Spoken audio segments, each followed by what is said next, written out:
Pambansang Awit ng Pilipinas. Kayang magiging telas ng sinakanan, alam ng puso, sa dikit mo'y buhay. Lupang hinirang, kuya ka ng magiting, sa manlulupin, di ka pasisikin, sa nagagang tutok sa simoy at sa langit mong bangaw, ay hinagang tulad, awit sa pagkayang minamahal. Ang isang ng matawad mo'y tagumpay na naghihingi, ang bituin at araw niya kailan pang ay di maghihingi. Luman ang araw ng walhagit pagsinta, buhay langit sa piling mo. Ang inigaya ng pagkay mga amin, ang mamatay ng dahil sa'yo.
teacher broadcaster.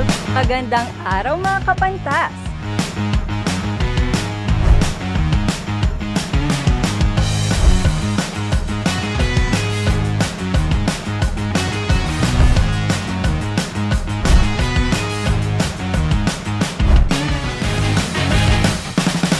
Welcome to Aral TarlakHenyo.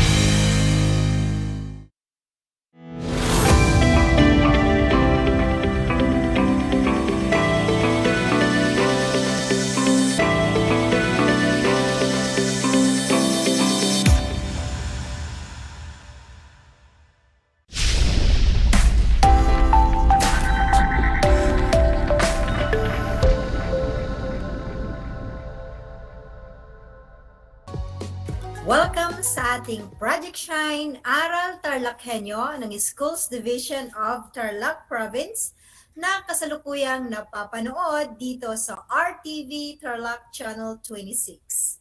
Sabayang napapakinggan sa 828 AM DZTZ Radyo Pilipino Tarlac at napapanood na din tayo sa Converge Cable Channel 100. Magandang buhay, mabuting tao! Kumusta kayo mga giliw naming tagapakinig? Ang aking pagbati at paghanga sa inyong pagpapahalaga sa edukasyon at pagpupursiging matapos ito ng nagtatagumpay sa kabila ng hamon ng pandemya. Ako ang inyong guro sa edukasyon sa pagpapakatao baitang 4, Ginang Tessie P. Urbano, sumasahing papawid mula sa Kamiling Tarlac. Nasasamahan at gagabayan ka sa Most Essential Learning Competency na nakapagpapakita ng paggalang sa iba sa oras ng pamamahinga. Natitiyak kong kayo ay handang-handa ng mga anak sa ating pagpapatuloy sa ating aralin sa araw na ito. Maging alerto at listo sa anumang impormasyong magbibigay sa atin ng inspirasyon, pag-asa at aral sa buhay na makatutulong sa pagiging mabuting tao. Bago tayo dumako sa bagong aralin, ay nais ko kayong tanungin tungkol saan nga ulit ang inyong nakaraang leksyon sa edukasyon sa pagpapakatao? Oo mga bata, ang inyong tinalakay ay tungkol sa pagsasabuhay sa pagiging bukas palad sa panahon ng kalamidad. At may inihanda akong maikling gawain para sa inyo. Sa mga nanonood ng ating live broadcast, maaari kayong makilahok sa pamagitan ng pag-comment sa ating FB chat box. Babasahin ko ang panuto. Ilagay ang masayang mukha kung ang mga sumusunod na sitwasyon ay tama at malungkot na mukha naman kung mali. Para sa unang bilang, may outreach program sa inyong barangay para sa mga nasalanta ng bagyo. Ikaw ay aktibong sumali dito. Ang tamang sagot ay masayang mukha. Tama mga anak. Ikalawang bilang. Nakita mong nagkukumpuni si tatay ng nasirang bahagi ng inyong bahay dahil sa baha. Nakisuyo itong iabot mo ang pako. Agad mo itong ginawa. Kung ang sagot ninyo ay masayang mukha, tumpak kayo dyan mga anak. Ikatlong bilang. Ikaw ay kabilang sa mga volunteer workers sa inyong lugar. Ngunit hindi ka sumali sa programa. Ang tamang sagot ay malungkot na mukha dahil hindi wasto ang hindi pagsali sa mga gawaing mahalaga para sa sarili at sa ating kapwa. Ika-4, pusang loob kang tumutulong sa mga nangangailangan lalo na sa mga nasalanta ng kalamidad. Kung ang sagot ninyo ay masayang mukha, tama mga anak. At panghuling bilang, palagi kang handang magbigay ng tama at sapat na tulong sa mga nasalanta ng bagyo? At ang tamang kasagutan ay masayang mukha. Kumusta ang inyong mga score? Nakakuha ba kayo ng 4 o 5? Kung gayon, kayo ay handang-handa na sa ating bagong aralin. Dahil alam na ninyo kung paanong isabuhay ang pagiging bukas palad sa panahon ng kalamidad. Ngayon ay mayroon akong ipapakita. Ano ang masasabi ninyo sa larawang ito? Ang larawan ay tungkol sa isang batang babaeng tahimik lamang na nagbabasa at hindi siya nangiistorbo sa mga taong nagpapahinga. Ngayon ay samahan ninyo ako sa pagtuklas ng isa pang kwento tungkol sa magandang naidudulot ng pagiging magalang at tahimik na bata. Handa na ba kayo?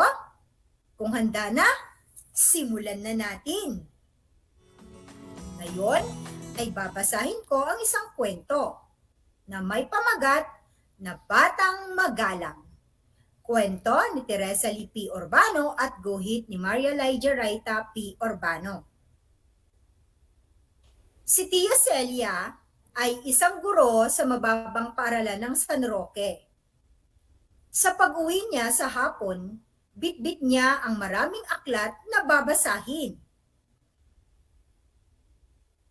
Inaabot siya ng hating gabi sa paghahanda ng mga kagamitang panturo na gagamitin niya kinabukasan.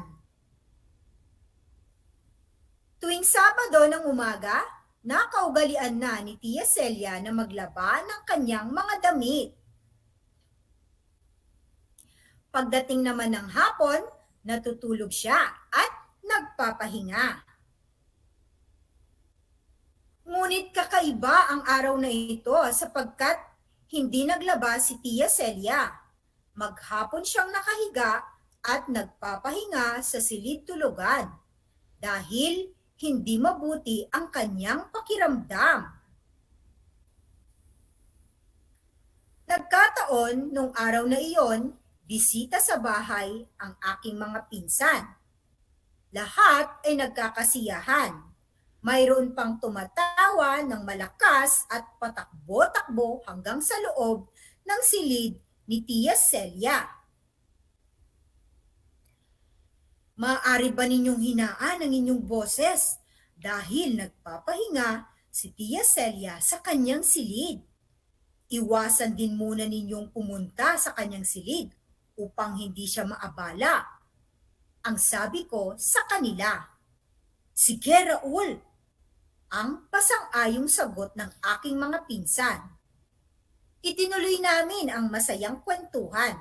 Subalit, naging maingat kami upang hindi maistorbo si Tia Celia. Pagdating ng hapon, lumabas na ng kanyang silid si Tia Celia. Nandito pala kayong magpipinsan. Mabuti na lang at nakapagpahinga ako ng maayos. Nawala na ang sakit ng aking ulo. Maya-maya ay maaari ko nang simula ng aking paglalaba. Ang sabi ni Tia Celia.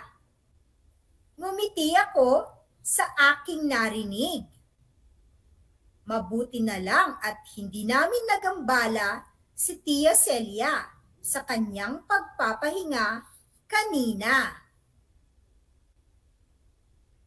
Tiyak kong nagustuhan ninyo ang ating kwento at nasisiguro kong nakinig kayong mabuti. Heto na ang aking mga katanungan tungkol sa kwentong inyong napakinggan. Maaari ninyong ilagay ang inyong sagot sa ating FB Live comments box. Handa na ba mga anak? Alam kong kayang-kaya ninyo ang mga ito. Para sa unang katanungan, anong sitwasyon sa kwento ang nagpapakita ng pagmamalasakit ni Raul sa kanyang Tia Celia? Anong sitwasyon sa kwento ang nagpapakita ng pagmamalasakit ni Raul sa kanyang Tia Celia? Kung ang sagot ninyo ay kinausap ni Raul ang kanyang mga pinsan na hinaan ang kanilang mga boses at iwasan ang pagpunta sa silid na Tia Celia upang hindi siya maabala, kayo ay tama.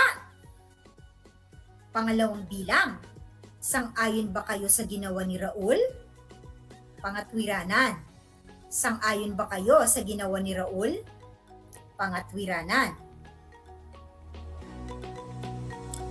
Tama ang inyong sagot kung sumasang-ayon kayo sa ginawa ni Raul dahil si Tia Celia ay nagpapahinga kaya dapat ay igalang siya sa pamagitan ng huwag lakasan ang kanilang mga boses at huwag abalahin sa kanyang kwarto. Pangatlong bilang, bukod sa ginawa ni Raul, mag-isip pa nga kayo ng ibang dahilan kung bakit kailangang igalang ang mga taong nagpapahinga. Bukod sa mga ginawa nila Raul, mag-isip pa nga kayo ng mga dahilan kung bakit kailangang igalang ang mga taong nagpapahinga. Ayan, nakikita ko na ang inyong mga sagot. Tulad ng huwag silang gisingin o pagluto sila ng masarap na pagkaing may sabaw upang sila ay lumakas. Tunay ngang napakahalaga na igalang ang oras ng pamamahinga ng ibang tao dahil makatutulong ito upang sila ay lumakas o makabawi sa kanilang puyat, gumaling agad mula sa karamdaman. Ito ay ilan lamang sa mga kasagutang inyong naiisip mga bata, hindi ba? Napakahusay ninyong talaga. Binabati ko kayong lahat. Lagi nating tandaan mga anak, ang paggalang sa kapwa-tao ay natututuhan natin mula sa pagkabata. Ito ay isang hakbang sa pagkakamit ng isang mapayapang pamayanan. Kapag iginagalang ng lahat ang kanyang kapwa, tiyak walang magkakagalit dahil nirerespeto ang kanyang karapatang pantao. Isang karapatan ng tao ay ang pagpapahinga o right to rest ayon sa listahan ng Human Rights UNESCO Article 24. Ang paggalang at pagtrato na nais nating gawin sa atin ng ibang tao ay napakahalaga. Sabi nga, kung anong nais mong gawin sa iyo, ay siya rin gawin mo sa iyong kapwa-tao. Ito ay hindi lamang na ipakikita sa salita, kundi pati sa kilos at sa gawa. Matuto tayong magbigay halaga sa pamagitan o pangangailangan ng ating kapwa. Igalang natin ang kanilang oras ng pamamahinga. Ngayon ay aalamin ko kung kayo ay nakinig na mabuti. Sagutin ninyo ang mga sumusunod na katanungan. Isulat ang inyong mga sagot sa papel. Mga bata, maaari din niyong ilagay ang inyong mga sagot sa ating Facebook Live comments box. Handa na ba kayo? Umayos na ng pag-upo at makinig na mabuti. Ito ang panuto. Isulat ang tama kung ang sitwasyon ay nagpapakita ng paggalang sa iba sa oras ng pamamahinga at mali naman kung hindi. Para sa unang bilang, huwag mag-iingay sa loob ng bahay, lalo na kung alam mo na may natutulog. Huwag mag-iingay sa loob ng bahay, lalo na kung alam mo na may natutulog.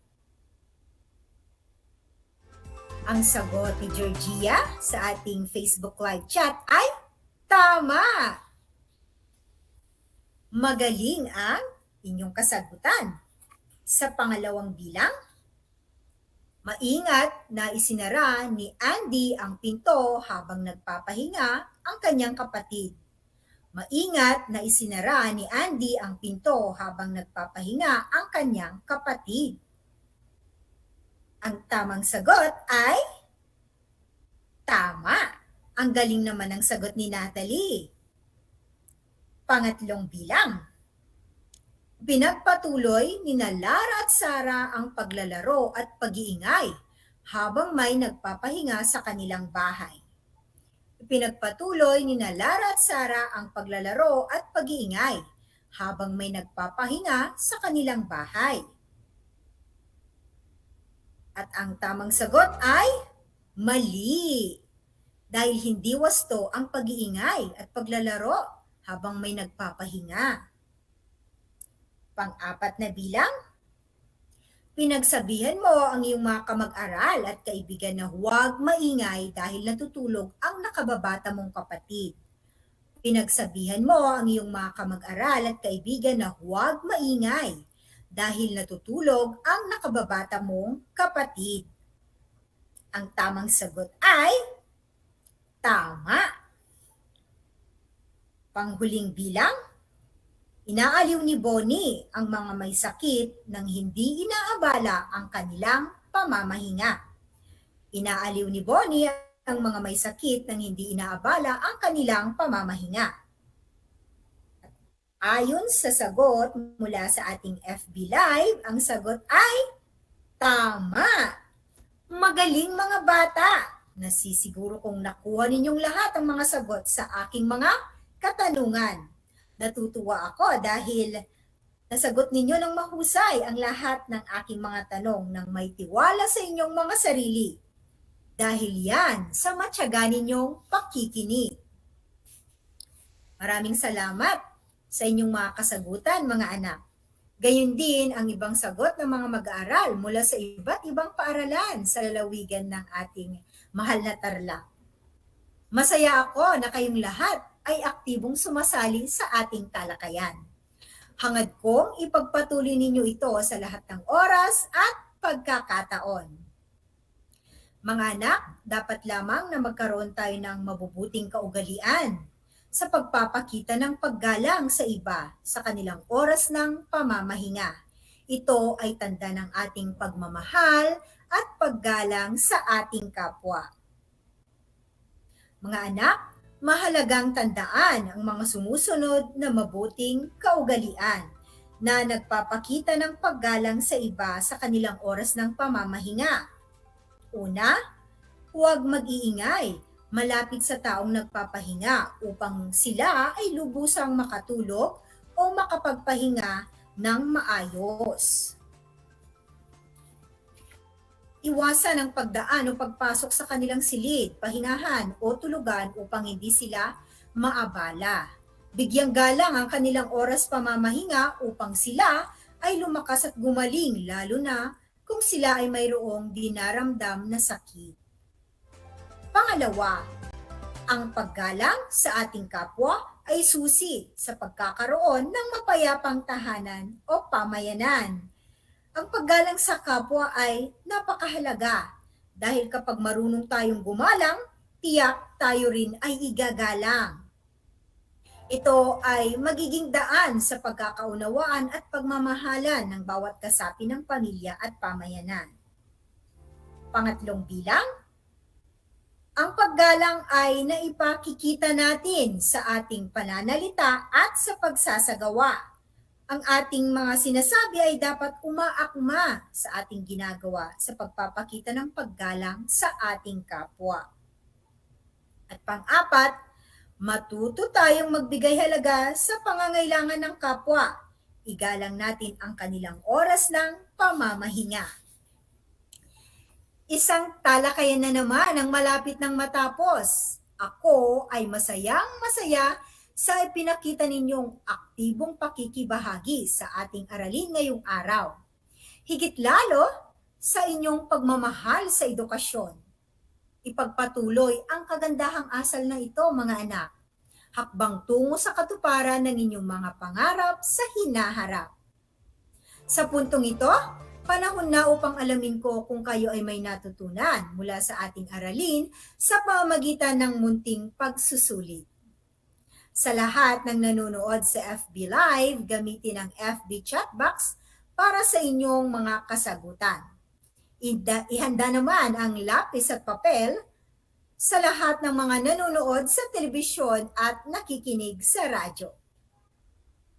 Ang panuto ay lagyan ng check ang sitwasyon na tumutukoy sa pagbibigay galang sa iba sa oras ng pamamahinga at X naman kung hindi. Para sa unang bilang, iniiwasan ko ang pamamasyal sa bahay ng aking mga kaibigan sa oras ng kanilang pamamahinga. Iniiwasan ko ang pamamasyal sa bahay ng aking mga kaibigan sa oras ng kanilang pamamahinga.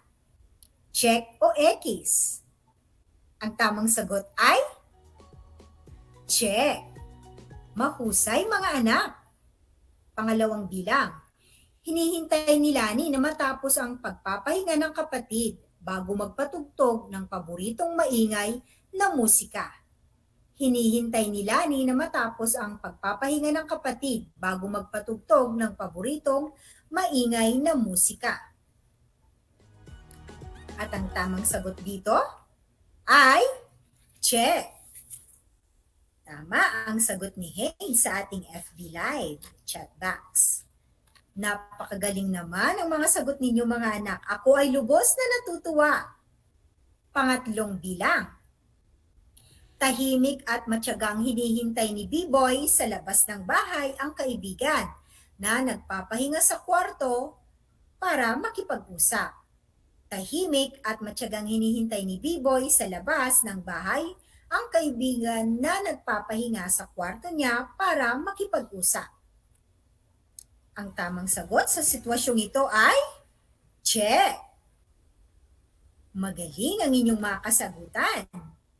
Pang-apat, kinukulit ni Rambo ang lolo niyang nagpapahinga dahil may sakit. Kinukulit ni Rambo ang lolo niyang nagpapahinga dahil may sakit. Sa palagay ninyo, ano kaya ang tamang sagot dito? Ang sagot ay X, dahil hindi tama na abalahin ang mga taong may sakit. Kailangan nila ng sapat na oras ng pamamahinga upang sila ay lubusang gumaling sa kanilang karamdaman. Panglima, hindi iniistorbo ni Inday at Celia ang mga magulang na nagpapahinga upang sagutin ang tawag sa telepono.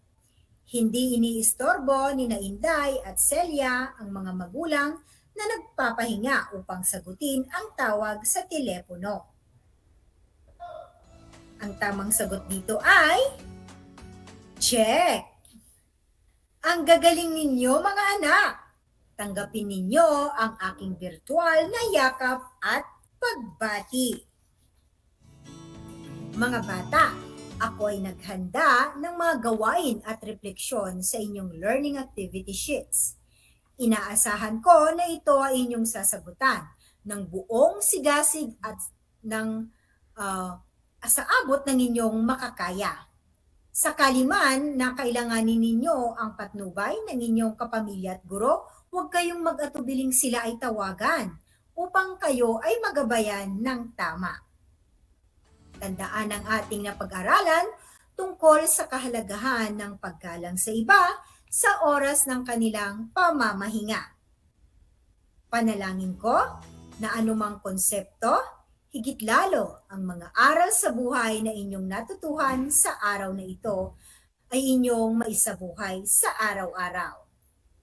Muli ako ang inyong guro sa edukasyon sa pagpapakatao, Baitang 4, Ginang Tesipi Urbano mula sa Bayan ng Kamiling na nagpapaalala na piliing maging mabuting tao sa lahat ng panahon at pagkakataon. Hanggang sa muli!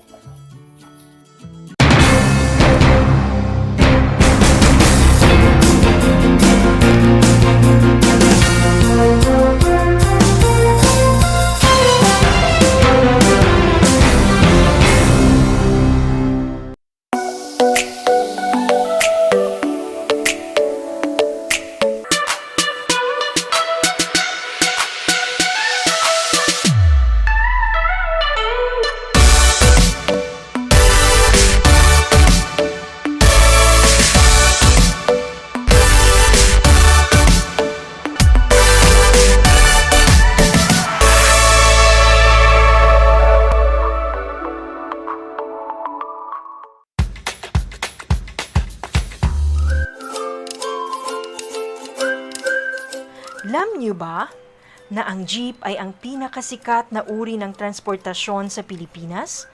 May nagsasabi na ang pangalang jeep ay hango sa salitang jeepy na ang ibig sabihin ay general purpose or government purpose na naglalarawan ng military jeep na ginamit noong World War II. Pagkatapos ng digmaan, iniwan na ng mga sundalong Amerikano ang libu-libong jeep sa kalsada ng Maynila. Ang matibay at makulay na jeepney nga raw ay truly mestizo dahil sa half local at half foreign na katangian nito. Alam nyo na, yan ang jeepney.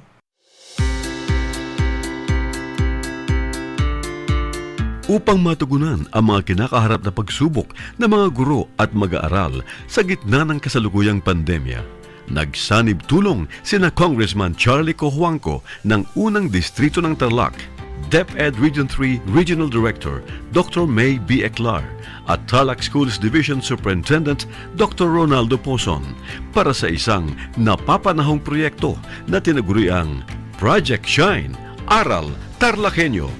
Ang mga mag-aaral ng Grade 4 at Grade 5, ganon din ang Grades 8 and 9 sa buong probinsya ng Tarlac, kasalukuyang sumasailalim sa radio-based instruction. Katuwang ang himpilang DZTZ 828 kHz AM at RTV Tarlac, Channel 26. Ang Tarlac po nangunguna po ngayon pagdating po sa radio-based instruction. Marami pong humahanga sa atin. I'm very happy this station, itong DCTC, could reach the whole of Region 3. Hindi natin alam, we are contributing. We are creating a very big dent in the history of Philippine education. And I am proud. I am here in Tarlac. This is the noble cause of education in which you and I, without you knowing it, we are bound to do.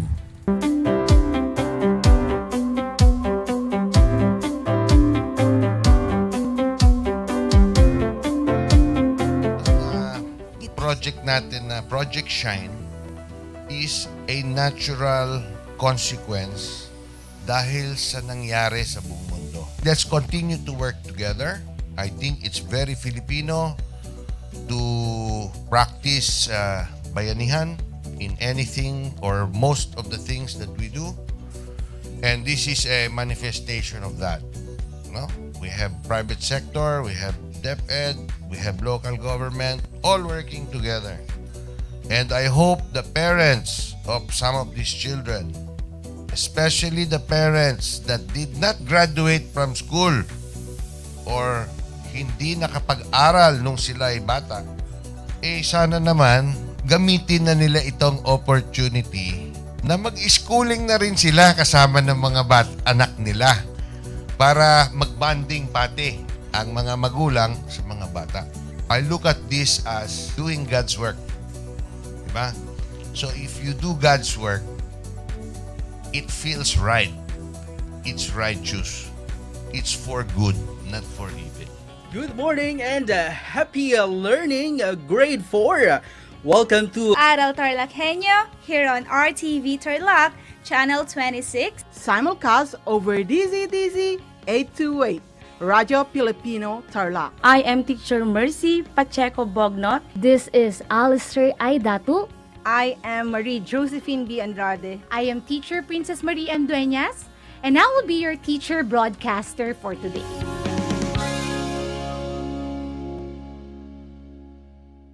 Did you know that children learn more when they initiate an activity and are actively engaged in it? This is your science teacher broadcaster, Princess Diana L. Ronquillo for Aral TarlakHenyo. Let's learn science together on Aral TarlakHenyo. Catch us live every Monday to Friday from 8:30 a.m. to 5:30 p.m.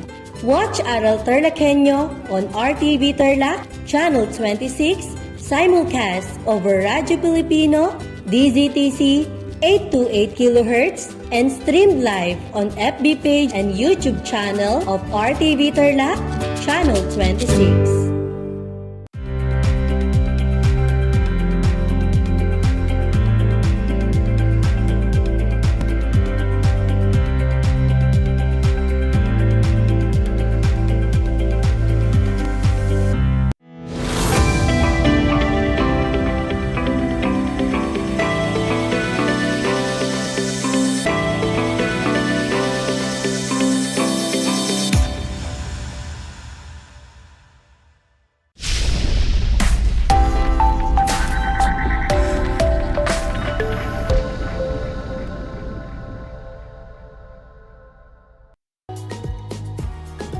learning and good morning, my dear science-minded learners of Tarlac Province.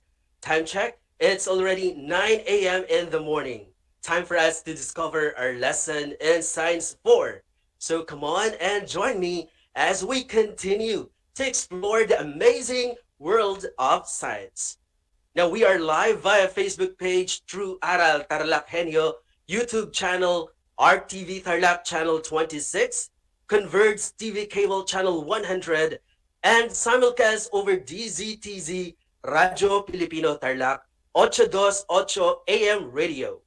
Today is Monday, January 3, 2022. Again, welcome for another exciting learning episode with me. I am Teacher Patrick, your explorer buddy in the amazing world of science. Alright, so prepare yourselves for another fun learning adventure.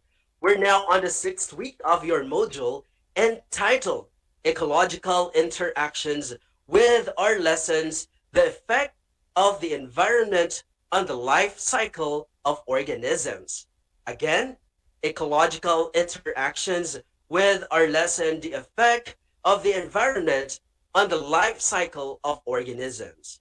So before we go over with your module, make sure you are comfortable on your seats and get ready with yourself because another fun learning adventure is about to begin. Now, my dear young scientists, if you have any questions or clarifications on our episode, please feel free to send your message at 0910-389-6434. So on our broadcast learning episode, you are expected to, number 1, identify the effects of environmental factors that affect the life cycle of organisms, and then describe the effect of the different environmental factors to the life cycle of organisms. Our broadcast learning will help you identify and describe the effects of the different environmental factors to the life cycle of organisms. Then series of activities were provided to help you attain your learning's targets, my dear science-minded. Now please be guided by the instructions in each activity. You can also use your learning module at your own pace. Again, our episode will focus on Lesson 1, Effects of the Environment on the Life Cycle of Organisms. Now you'll have a deeper understanding of the lesson as we go on with our broadcast learning. So stay tuned and listen attentively, my dear young scientists. Now for you to be guided and well-directed, let's build and enrich your understanding on the previous episode. First, by answering our first learning adventure. Are you now ready? Very good. Here's the direction. Direction. Choose the correct word in the box which will complete each sentence. Write your answer in your notebook or in a separate sheet of paper. Again, the direction is choose the correct word in the box which will complete each sentence. Write your answer in your notebook or in a separate sheet of paper. My dear young scientists, you'll have 5 seconds to answer in every item. So whenever you're ready, let's go ahead with item number 1. This is one of the factors that is vital for bodily functions, such as regulation of temperature, nutrient uptake, removing waste, body weight, and health.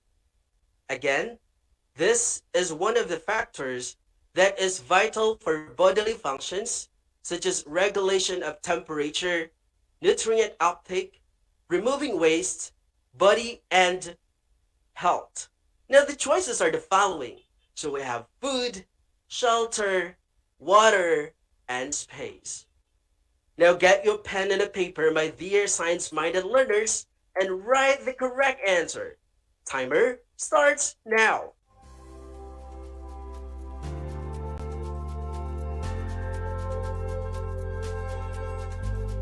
Did you get it right?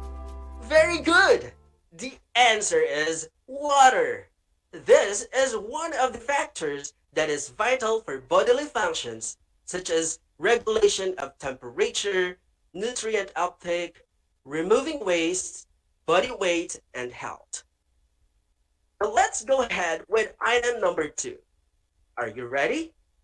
Great! Number 2. It is needed by organisms for their protection. Again, it is needed by organisms for their protection. The choices are the following. So we have food, shelter, water, and space. Whenever you're ready, my dear young scientists, go ahead, grab your pen and a paper, and write the correct answer. Timer starts now.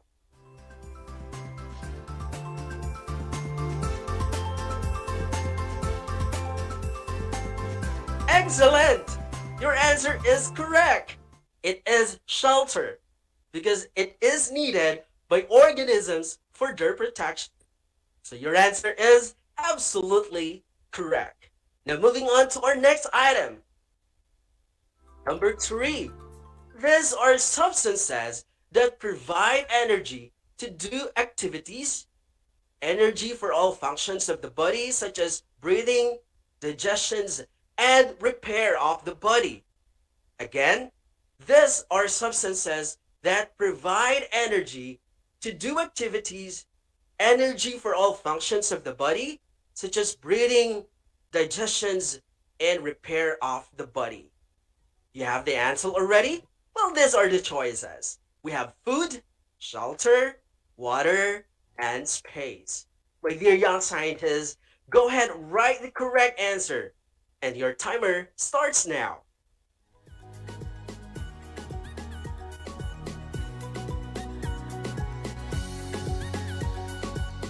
Amazing science-minded learners of Tarlac province. Again, you got it right. The answer is food. These are substances that provide energy to do activities, energy for all functions of the body such as breathing, digestions, and repair of the body. Now you're ready with the next item? Let's go with number 4. A suitable environment for the organism which provides a wide range of what the organism needs so they can express their physical or social behavior. Again, for number 4, a suitable environment for the organism which provides a wide range of what the organism needs so they can express their physical and social behavior. You have the idea already? Well, these are the choices. We have the food, shelter, water, and space. Go ahead, my dear young scientists, grab your pen and a paper, write your answer. Timer starts now.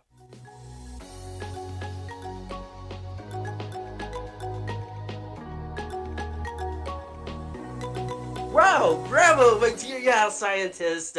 The answer is space, because it is suitable environment for the organisms which provides a wide range of what the organisms need so they can express their physical and social behavior. Now moving on to our last item for this activity. Number 5. It is the place where organisms live. Again, for number 5, it is the place where organisms live. Now these are the choices. We have food, shelter, water, and space. Whenever you're ready, my dear young scientists, go ahead and write the correct answer. Here's your 5 seconds.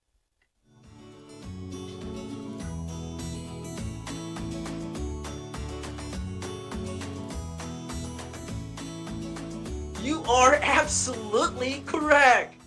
The answer is shelter. Why? Because it is the place where the organism live, so the answer is shelter. Wow, I am very much proud of you, my dear young explorer, for accomplishing our first adventure. That only shows that you understood the lesson in our last episode, right? So you really deserve this virtual clap.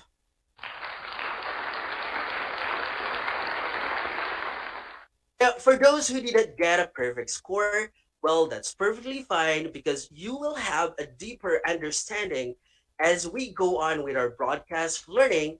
So, my dear young scientists, stay tuned, hold your module, and get your pen, and let's start to discover our learning adventure.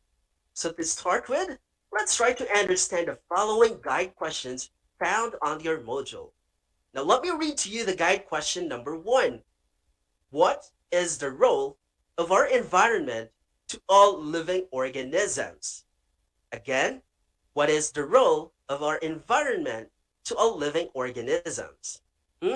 How about this one? What is the effects of the environment in the life cycle of organisms?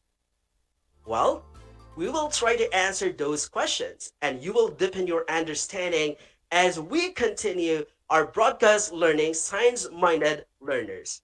So to get started, observe the following video clips being flashed on your screen. Then observe carefully their environment. Now, science-minded learners of Tarlac province, imagine when the environment changes, what will happen to some plants and living organisms? Well, I ask you those questions because it is something to do with our episode today, and that is the effects of the environment in the life cycle of organisms. Class, don't you know that environment plays an important role to all living organisms? It is where organisms get their food, water, shelter, and other needed materials for them to carry out their life processes. Well, in addition to that, my dear young scientists, it is impossible for the organisms to live without an environment. And imagine that the environment changes. What will happen to some plants and animals or any other living organisms? Are they affected in terms of their survival and reproduction? Well, you're absolutely correct. Others will die or move to new locations because all organisms causes changes in the environment where they live. Some of these changes are harmful to organism or any other living organisms out there. For us, others are beneficial. Now, children, let's talk about their habitat. So when we say habitat, it is a place where an organism makes its home. Take a look at some examples on a picture being flashed on your screen. Those are forest, farm, wetlands, ocean, freshwater, and desert. Remember that the habitat meets all the environmental conditions and organisms need to survive. So my dear young scientists, it is very important to protect our mother nature. But sir, how about the main components of a habitat? Well, these are the shelter, water, food, and space. Remember that habitat is said to have a suitable arrangement when it has the correct amount in all this.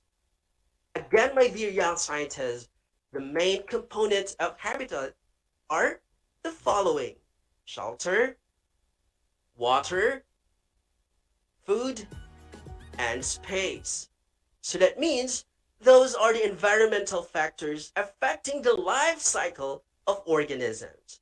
So let's try to protect our mother nature.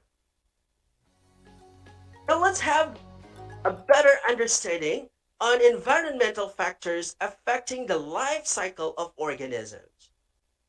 Number one component of habitat is food. Food is environmental factor needed by all organisms. They use it to get energy and perform life processes. Food is also needed for organisms' growth and development of the body.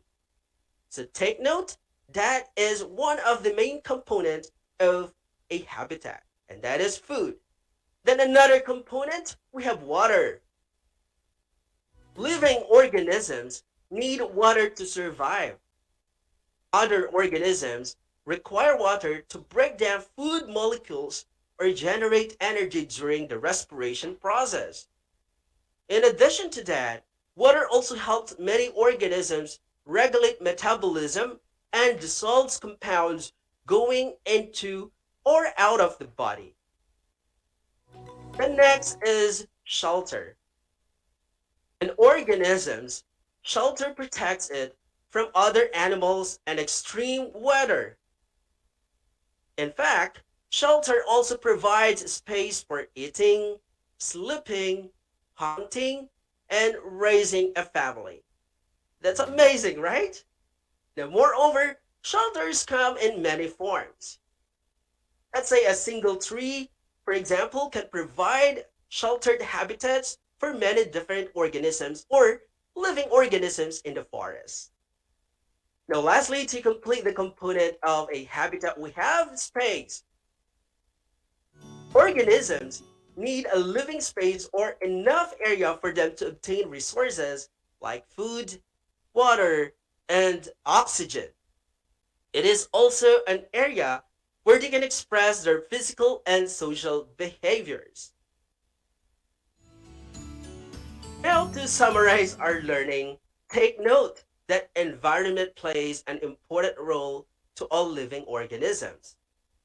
It is where organisms get their food, water, shelter, and other needed materials for them to carry out their life processes. Class, I hope that you enjoyed learning as you discovered when the environment changes, some plants and animals out there are affected in terms of their survival and reproduction. Others die or move to new locations.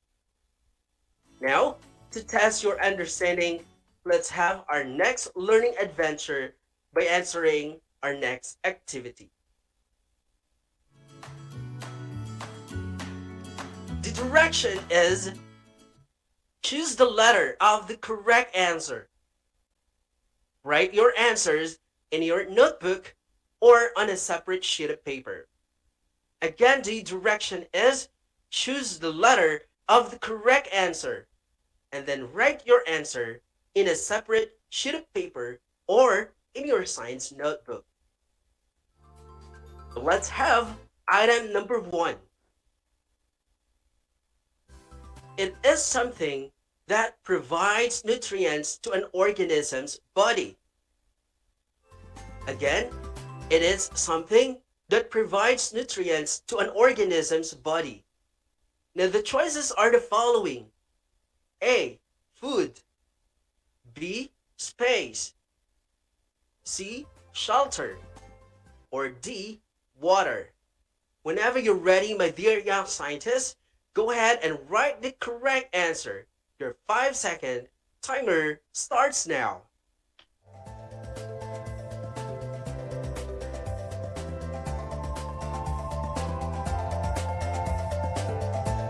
Well, that's correct. The answer is letter A. That is food. Food is something that provides nutrients to an organism's body. Now let's go ahead with item number 2. It is vital for the bodily functions such as regulation of temperature, nutrient uptake, removing waste, body weight, and health. Again, it is vital for bodily functions such as regulation of temperature, nutrient uptake, removing waste, body weight, and health. Now, these are the choices, my dear young scientists. So we have letter A, food, B, space, C, shelter, or D, water. Whenever you're ready, your 5-second timer starts now.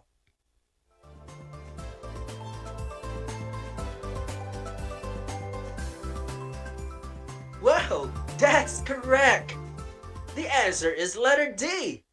Water is vital for bodily functions such as regulation of temperature, nutrient uptake, removing waste, body weight, and health.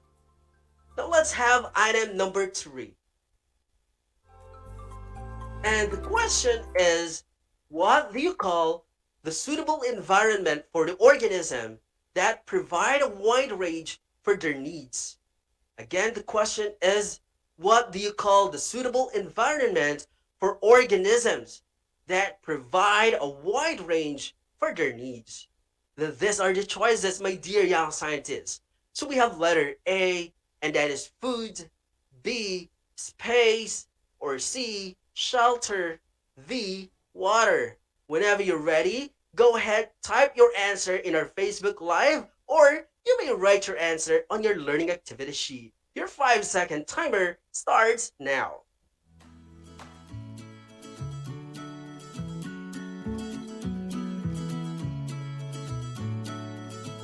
That's right! The answer is letter C. Shelter should be suitable for the environment in any organisms that provide a wide range for their needs. Let's go ahead with item number 4. It cares for organisms needing protection and protects them from other organisms and extreme weather conditions. Again, it cares for organisms needing protection and protects them from other organisms and extreme weather conditions. And the choices are the following: A, food, B, space, C, shelter, or D, water.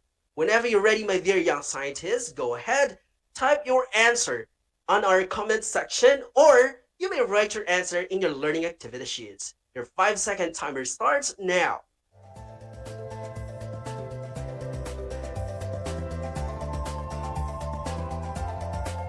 Alright, so time's up. Now the correct answer is letter B, space, that cares for organisms needing protection and protects them from other organisms and extreme weather conditions. Right? You got it right, Sophia, Deezen, and Megan. Alright, good job, and keep going, my dear young scientists. Now let's go ahead with item number 5. The substances that provide energy for activity growth and all functions of the body is called blank. Do you have any idea? Well, these are the choices. We have letter A, nutrients, B, space, C, shelter, or D, water. Go ahead, my dear young scientists. Your 5-second timer starts now.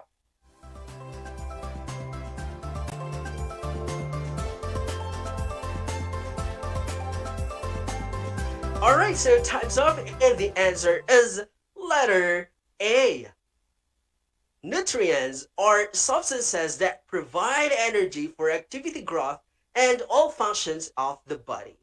Wow, good job to our learners via Facebook Live. Michelle, you got it right. Princess, Ian, Kai, very good, my dear young scientists. And wow, it is good that you learned something in our episode. I do hope that you will apply the things that you have learned today, because that's what scientists do. With that, you all deserve a virtual clap.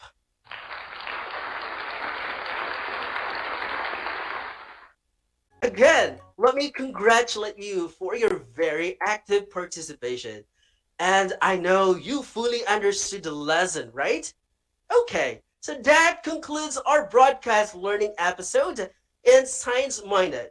I hope you were able to enjoy our adventure as you familiarize with the environmental factors affecting the life cycle of organisms. Again, science-minded learners of Tarlac Province, if you are having a hard time in understanding the direction, please don't be hesitant to ask some help from any of your family members.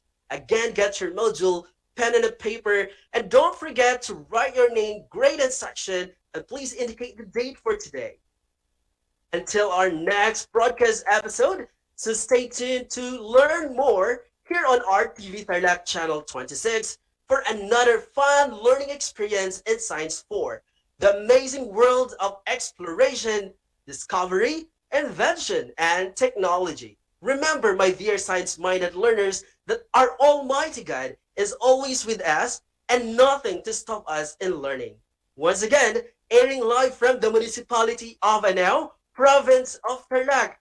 This is Teacher Patrick, your science buddy explorer, saying the science of today is the technology of tomorrow. Thank you, science-minded learners, and enjoy learning.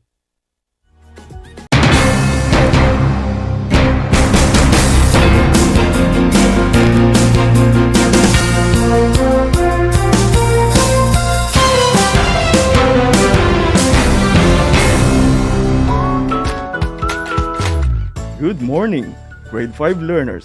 How are you today? Welcome to Aral TarlakHenyo Here on RTV Tarlac, Channel 26. Simulcast over DCTC, Radyo Pilipino, Tarlac.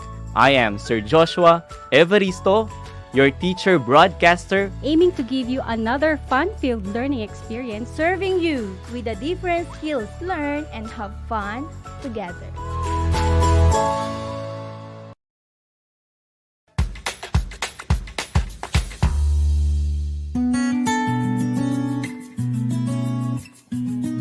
Alam niyo ba na ang kinikilalang Guinness Book of World Records holder bilang pinakamaliit na commercially harvested fish ay isang sinarapan? Ito ay matatagpuan lamang sa Pilipinas, sa Lake Buhi sa Bicol River. Isa itong uri ng goby na may transparent na katawan na may sukat na 12.5 mm. Alam mo na, yan ang sinarapan.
Did you know that children learn more when they initiate an activity and are actively engaged in it? This is your science teacher broadcaster, Princess Diana L. Ronquillo for Aral TarlakHenyo. Let's learn science together on Aral TarlakHenyo. Catch us live every Monday to Friday from 8:30 a.m. to 5:30 p.m. Watch Aral TarlakHenyo on RTV Tarlac, Channel 26, simulcast over Radyo Pilipino, DZTC, 828 kHz, and streamed live on FB page and YouTube channel of RTV Tarlac, Channel 26.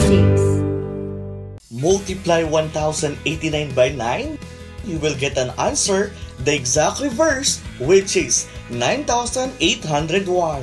My name is JRP Duldulao, your teacher broadcaster on Aral TarlakHenyo. For more math trivia and answers to your math questions, catch Aral TarlakHenyo every Monday to Friday from 8:30 a.m. to 5:30 p.m.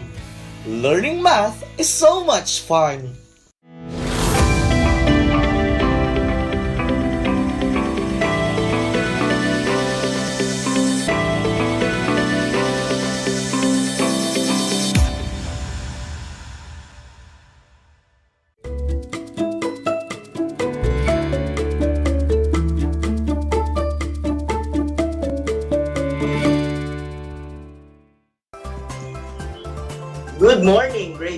learners of Tarlac Province.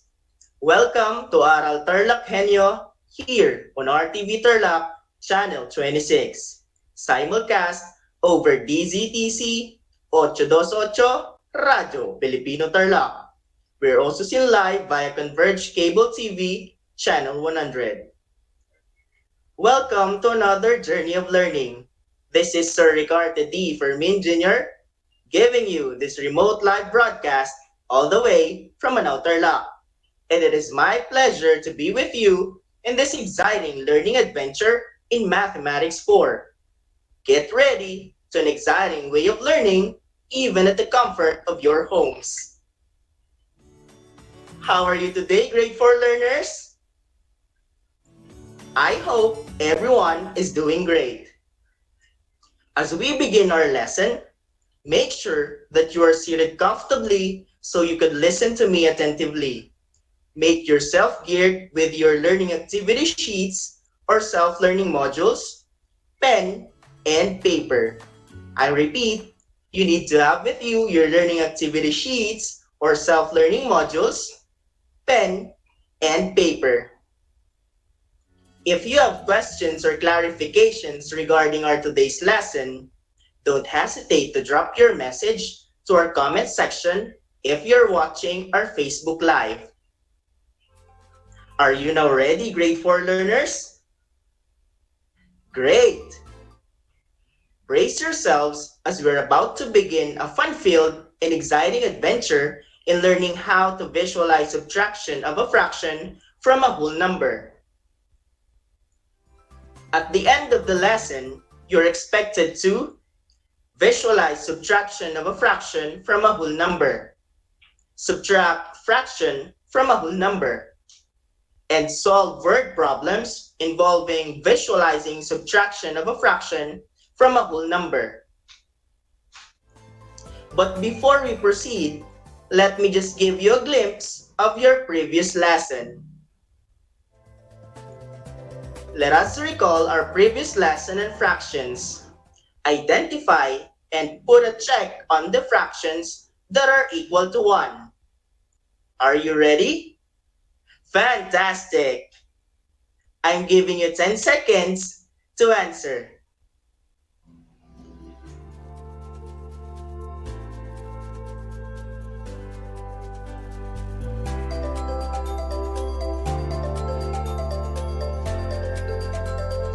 Now, let's find out who among you got a perfect score. The correct answers are 20 over 20. Correct, 3/3. 15 over 15. 7/7. Correct, 100 over 100. Did you get all of them right? Great!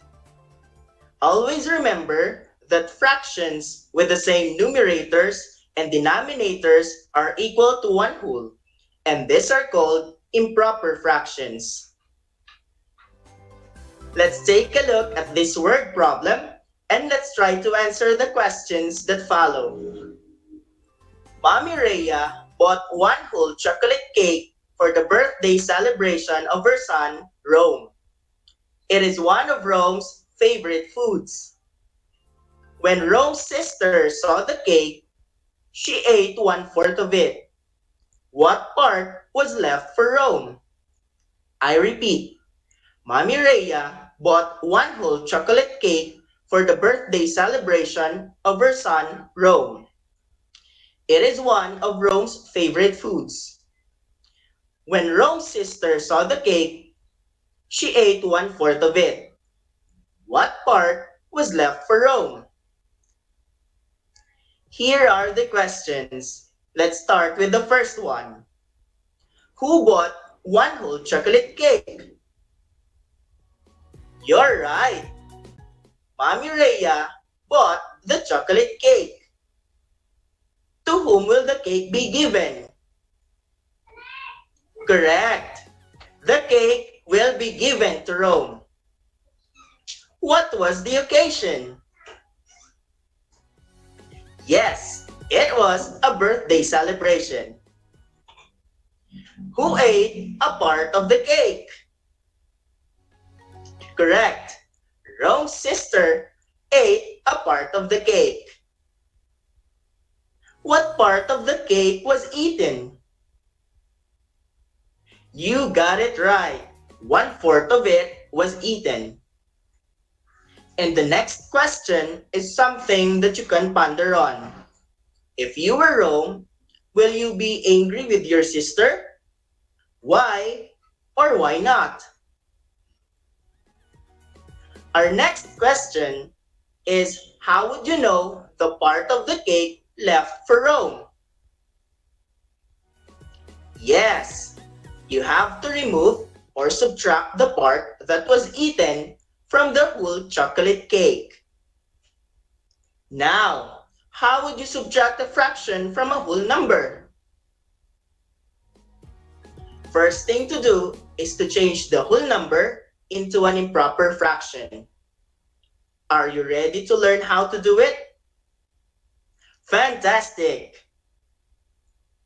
Let us do it using regions or illustrations. Going back to the problem, there is one whole chocolate cake for Rome.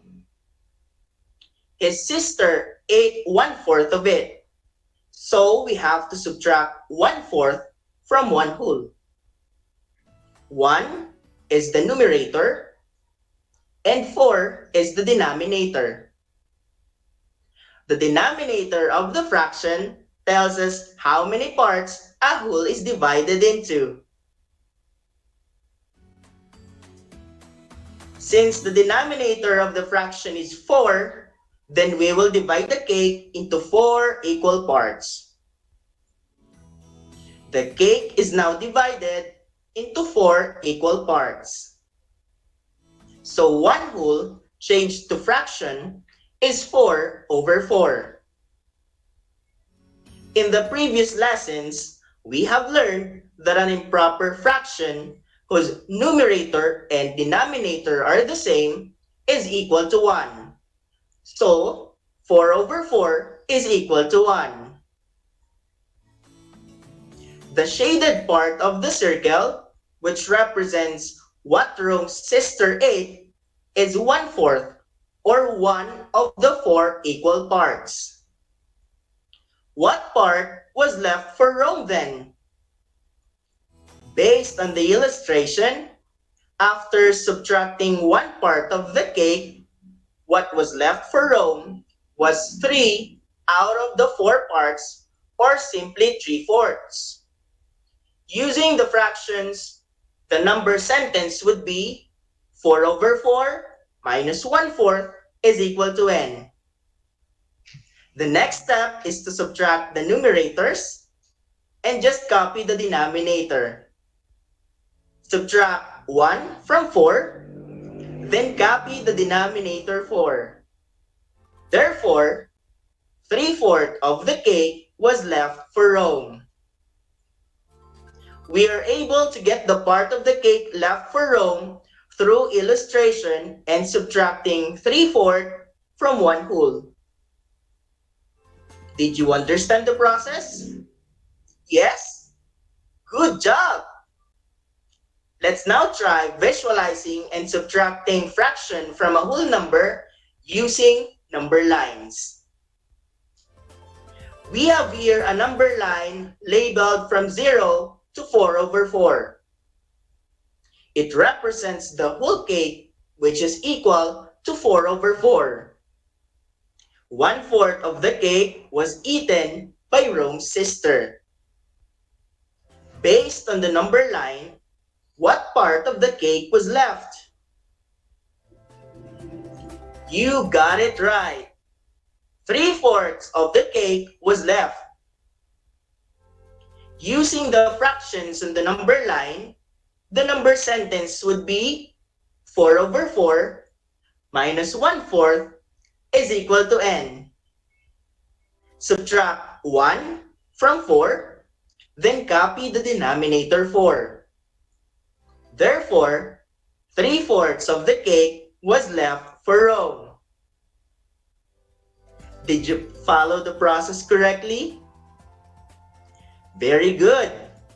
Keep in mind that the denominator of the fraction to be subtracted will be used as the numerator and denominator of the one whole number changed into fraction. Let's now try subtracting a fraction from a whole number that is more than 1. We have 2 minus 1/3 is equal to n. Let us illustrate the number sentence. Only 1 will be changed into a proper fraction with the same numerator and denominator. 2 will become 1 3/3. Why? Because the fraction to be subtracted is 1/3 or 1/3. Going back to the number sentence, 2 minus 1/3 is equal to n. Since 2 will become 1 3/3, we now have 1 3/3 minus 1/3 is equal to n.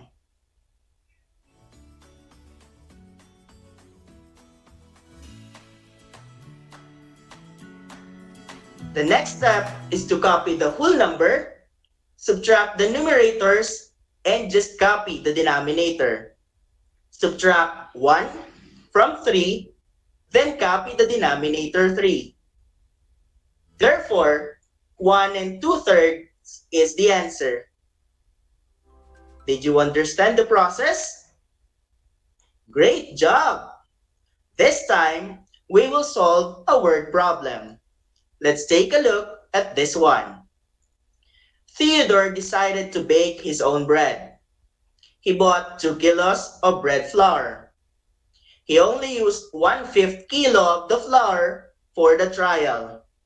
How much bread flour was not used? I repeat. Theodore decided to bake his own bread. He bought 2 kilos of bread flour. He only used 1/5 kilo of the bread flour for the trial. How much bread flour was not used? From the problem, we have the number sentence 2 minus 1/5 is equal to n. Let us show the fractions using illustrations. Notice that only one whole is divided into 5 parts. It is because the fraction to be subtracted is 1/5 or 1/5. So, 2 kilos of bread flour is converted into 1 5/5. Looking at the illustrations, after taking away 1/5, we can see that the remaining flour is 1 4/5 kilos. From the number sentence 2 minus 1/5 is equal to n, since 2 will become 1 5/5, we now have 1 5/5 minus 1/5 is equal to n.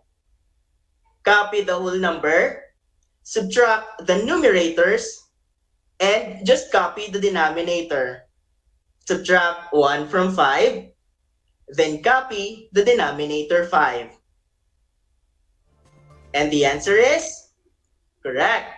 1 4/5 of the bread flour was not used. Good job, kids! I believe that you're so much ready for the next activity. For activity 1, we have Illustrate Me.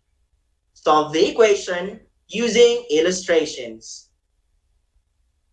3 minus 3/7 is equal to blank. Use a rectangle to show your solution and illustration. You have 10 seconds to draw your illustration.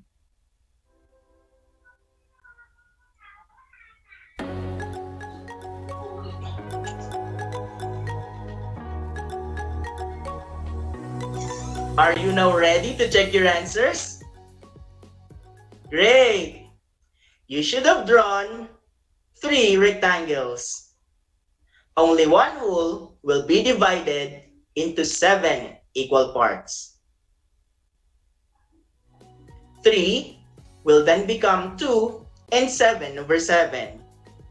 Since the fraction to be subtracted is 3 over 7, after taking away 3 over 7, we can see from the illustration that the remaining is 2 and 4 over 7.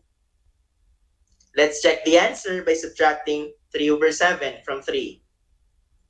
Since 3 is converted to 2 and 7 sevenths, we now have 2 and 7 sevenths minus 3 over 7 is equal to n.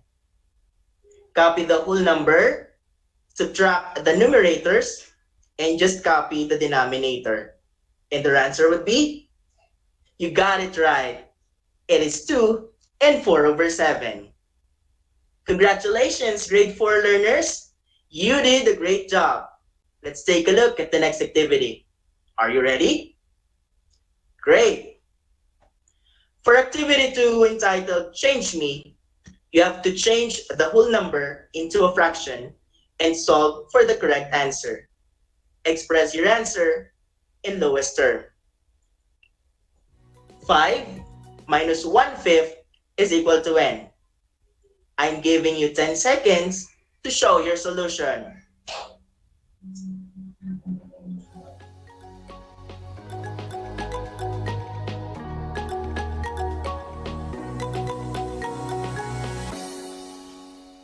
It's about time to check your answers. From the number sentence 5 minus 1/5 is equal to n, since 5 will become 4 and 5/5, we now have 4 and 5/5 minus 1/5 is equal to n.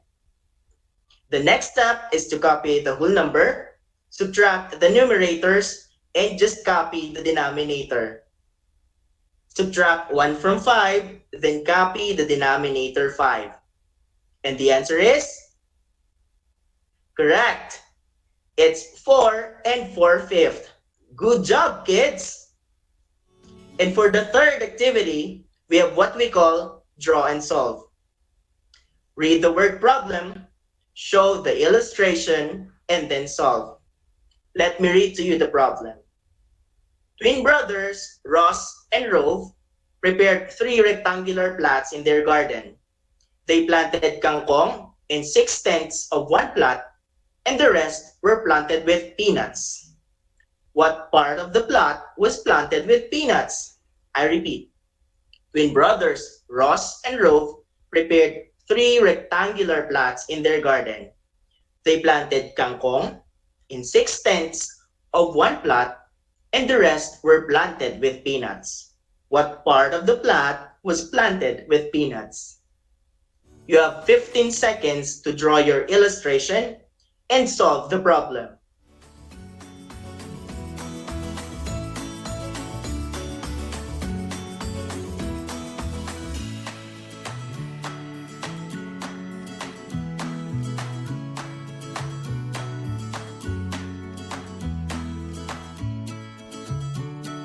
Time to check your answers, kids.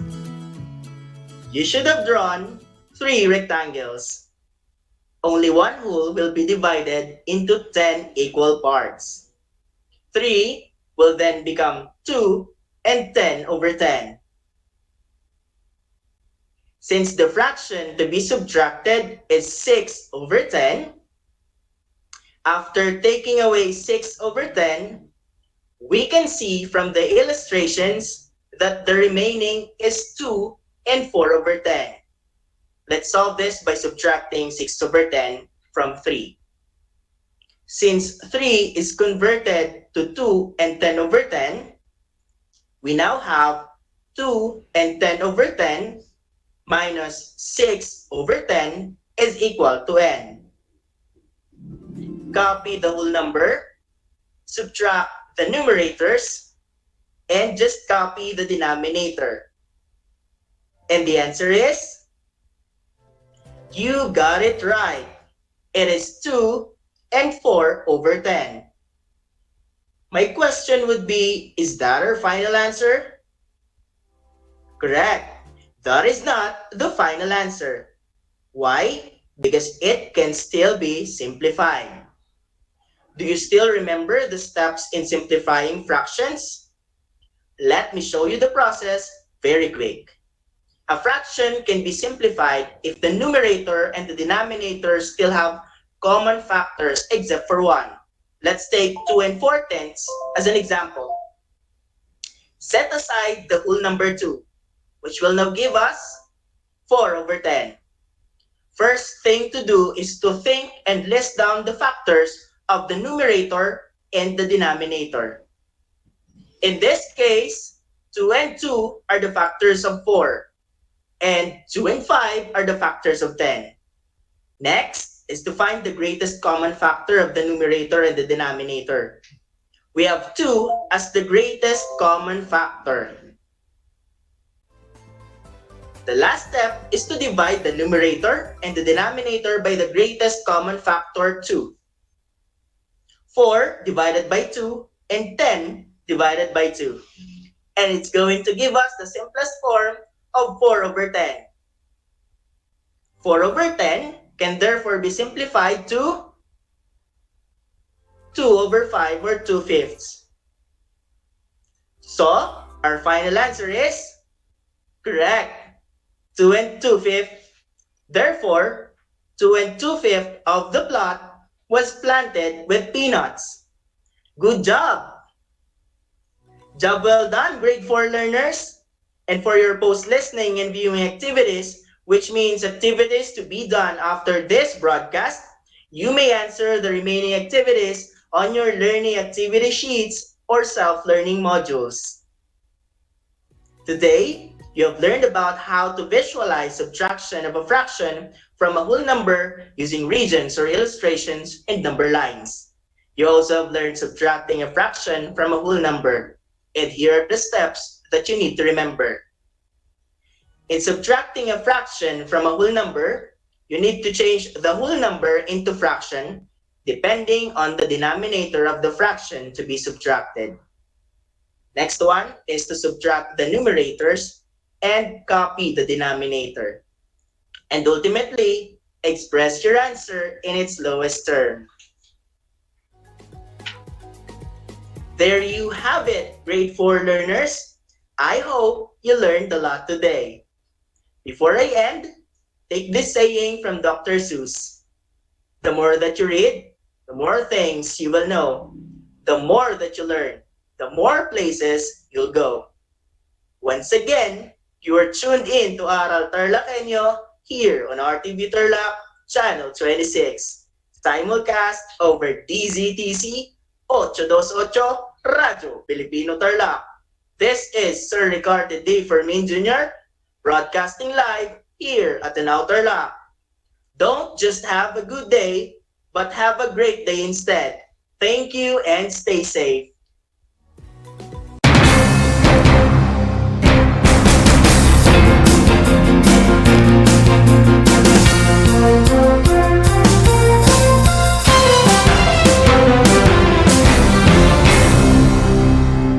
Nais mo bang magpabakuna?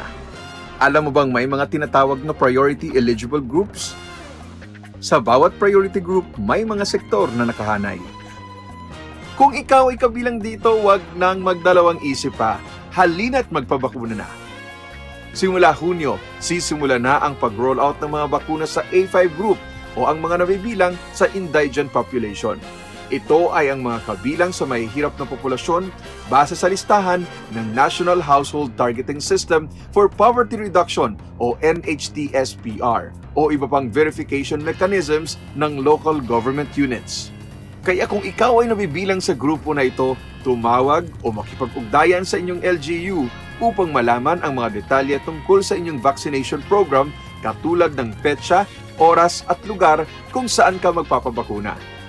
Humingi ng medical clearance sa inyong doktor kung ikaw ay may autoimmune disease, HIV, cancer, malignancy, dumaan sa organ transplant, kasalukuyang dumadaan sa steroid treatment o nakaratay sa higaan.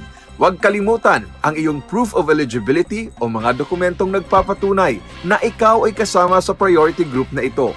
Huwag din kalimutang dalhin ang iyong government ID, pati na ang face mask, face shield, sanitizer at ballpen bago ang iyong vaccination. At paalala, Pagkatapos ng pagbabakuna, huwag mag-atubiling magtanong na makaragdagang impormasyon tungkol sa bakuna na ginamit sa iyo. Hingin at itago ang contact information ng personnel na tatawagan kung sakaling ikaw ay makaramdam ng seryosong side effects. Huwag ring kalimutan ang vaccination card at alamin ang petsa ng iyong second dose ng pagbabakuna. Higit sa lahat, ugaliin pa ring sundin ang minimum public health standards tulad ng wastong paghuhugas ng kamay, pagpapanatili ng safe physical distancing at pagsusuot ng face mask at face shield. Ano pang hinihintay mo? Tara na sa Vida Vaccination!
Alam niyo ba na ang Pilipinas ay mayroong 7,641 islands? Mula sa bilang na 7,107 islands, nadagdagan ito ng 534 na isla noong 2017. Tanging 2,000 lamang sa mga islang ito ang natitirhan.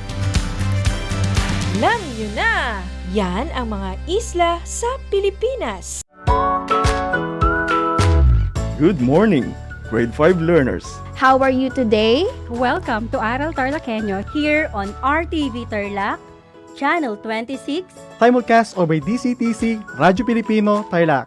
I am Sir Joshua Evaristo, your teacher broadcaster, Aiming to give you another fun-filled learning experience, serving you with the different skills learned and have fun together. Multiply 1089 by 9. You will get an answer, the exact reverse, which is 9,801. My name is JRP Duldulao, your teacher broadcaster on Aral TarlakHenyo. For more math trivia and answers to your math questions, catch Aral TarlakHenyo every Monday to Friday from 8:30 a.m. to 5:30 p.m. Learning math is so much fun! Ang Tagalog ay ang wika ng mga taga-Quezon, Batangas, Bulacan at ng iba pang katutubong nagsasalita nito. Ang Filipino ay ang pambansang wika batay sa tanathana ng 1987 Constitution. Tara na at matuto ng salitang Filipino.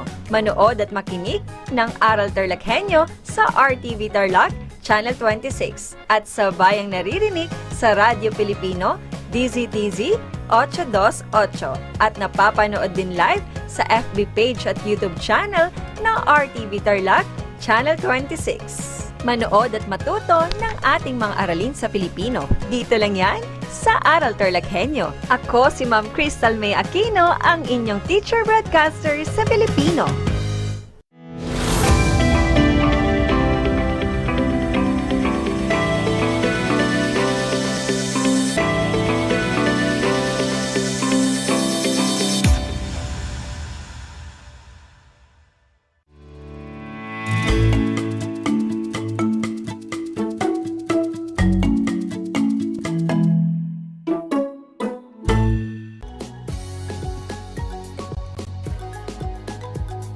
umaga sa mga masisipag na mag-aaral sa ika-4 na baitang at sa mga ginigiliw naming mga magulang. Nagbabalik ang inyong paaralang panghimpapawid ng Aral TarlakHenyo mula sa RTV Tarlac Channel 26 at sa bayang naririnig sa DZDZ 828 Radyo Pilipino Tarlac. Napapanood din tayo sa FB Live ng RTV Tarlac Channel 26. Nagagala kami na makasama kayong muli sa isa na namang makabuluhang talakayan na tiyak na maghahatid sa inyo ng kaalaman. Ako si Binibining Marina A. Palma mula sa distrito ng Silangang Concepcion, ang inyong teacher broadcaster na makakasama ninyo sa araw na ito. Handa ka na ba? Bago tayo magsimula sa ating talakayan, kunin na muna ang inyong learner's module, activity sheet, ang inyong papel o kwaderno at mga pansulat. Handa na ba kayo? Masaya akong marinig na handa. Natatandaan pa ba ninyo ang ating pinag-aralan sa nakalipas na araw? Galing! Masaya ako at naalala ninyo ang ating nakaraang aralin. Tara na't simulan na natin. Ang pamagat ng gawain ito ay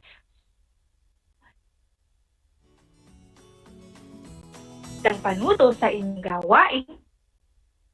Ilalarawan ninyo ang tauhan dito batay sa ikinilos o ginawi, sinabi at damdamin. Sa unang sitwasyon, nakita ni Allen na nahulog ang pitaka ng ale habang naglalakad dito sa gilid ng daan. Agad niya itong pinulot at ibinigay sa ale. Si Allen ay isang batang, sa letrang A, matapat, B, matulungin, C, masipag. Mahusay! Ang sagot sa una ay matulungin at maaari din namang matapat. Si Allen ay isang batang matulungin at matapat. Sa ikalawang sitwasyon, isang umaga habang naglalakad si Rose papasok sa kanilang paaralan, may nakita siyang pulubi na gutom dahil ilang araw na itong hindi kumakain. Hindi nag-atubiling ibinigay ni Rose ang kanyang baong tinapay at juice. Rose ay isang batang, sa letrang A, masungit, B, matalino, C, maawain.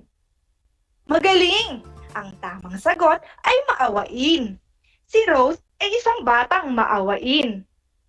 Pangatlong sitwasyon naman, nalaman ni Angie na walang maisusuot na damit si Ana para sa kanilang programa sa paaralan, kaya't ipinahiram niya dito ang isa sa kanyang mga damit. Paano mo mailalarawan si Angie? Sa letrang A, matulungin, B, masipag, C, mapagbigay. Tama! Matulungin. Si Angie ay matulungin.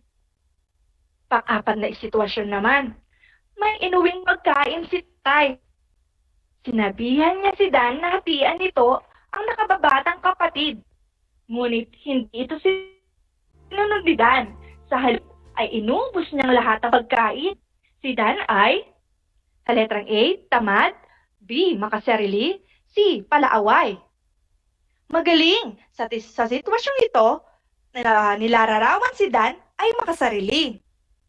At ang panghuling sitwasyon, si Karen ay laging naghuhugas ng plato pagkatapos nilang kumain. Ginagawa niya ito kahit hindi siya utusan ng kanyang mga magulang. Si Karen ay A, masipag, B, tamad, C, mapagbigay. Mahusay! Ang sagot sa panglima ay masipag.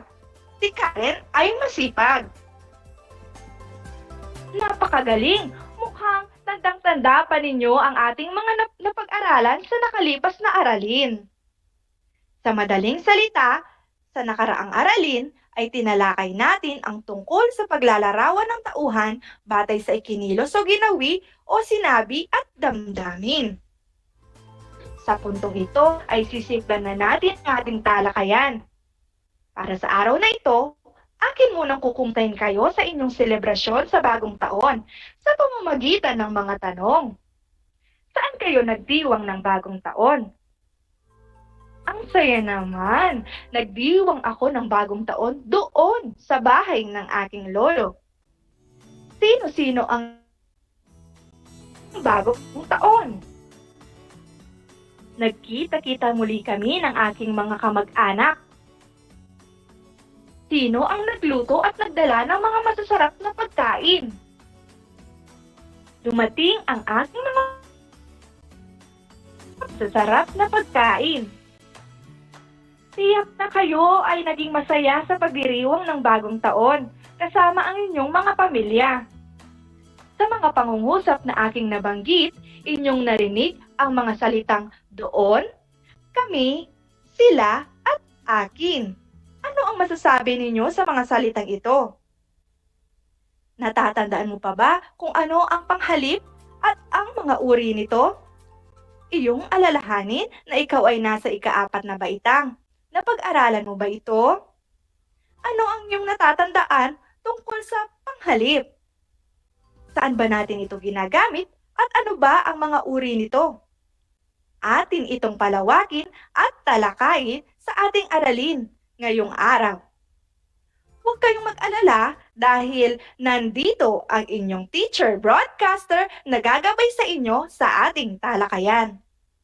Sa araw na ito, pag-aaralan natin ang iba't ibang uri ng panghalip gaya ng panghalip pamatlig, paukol paari, panlunan, paturol, sa usapan at pagsasabi tungkol sa sariling karanasan. Handa ka na ba? Ang panghalip ay ang salitang humahalili o pamalit sa ngalan o pangalan na nagamit na sa parehong pangungusap o kasunod na pangungusap. Ang salitang panghalip ay nangangahulugang panghalili o pamalit. Minsan, kapag ginamit natin ng paulit-ulit ang pangalan ng isang bagay, ay masakit na itong pakinggan at ito ang ginagawang tulong ng mga panghalip. Simulan natin sa panghalip na pamatlig. Ang panghalip na pamatlig ay panghalip na ginagamit sa pagtuturo ng tao, bagay, puok at gawa. Ang panghalip pamatlig ay nag-iiba-iba batay sa distansya o layo ng tinutukoy ng pangalan sa taong nagsasalita at taong kinakausap. Kapag ang pangalang tinutukoy ay malapit o malapit sa taong nagsasalita, ginagamit ang panghalip pamatlig na ito, nito, tito at heto. Halimbawa dito, gusto ko na tikman ang mga prutas na ito. Ang panghalip na ginamit sa pangungusap ay ito. Pangalawang halimbawa naman, dito na lamang tayo maupo. Ang panghalip na dito ang ginamit sa pangungusap na ito. Kapag ang pangalan naman na tinutukoy ay malapit sa kinakausap, ginagamit ang panghalip pamatlig na iyan, niyan, at diyan o riyan. Halimbawa, gusto kong umupo riyan sa upuan. Ang panghalip na riyan ang ginamit dito sa pangungusap na ito. Kapag ang pangalan naman na tinutukoy ay nasa malayo, ginagamit ang panghalip pamatlig na iyon, hayun, doon o roon. Ang halimbawa dito ay doon sa puno ko nakuha ang mga prutas. Ang panghalip na doon ay ginamit dito sa pangungusap na ito. Susunod naman ay panghalip na paari. Ito ay panghalip na pumapalit sa pangalang nagpapakita ng pagmamay-ari. Ang panghalip na paari na akin at ko ay ginagamit kung ikaw ang nagmamay-ari ng gamit na iyong tinutukoy. Halimbawa dito, ang mga regalo na nasa mesa ay akin.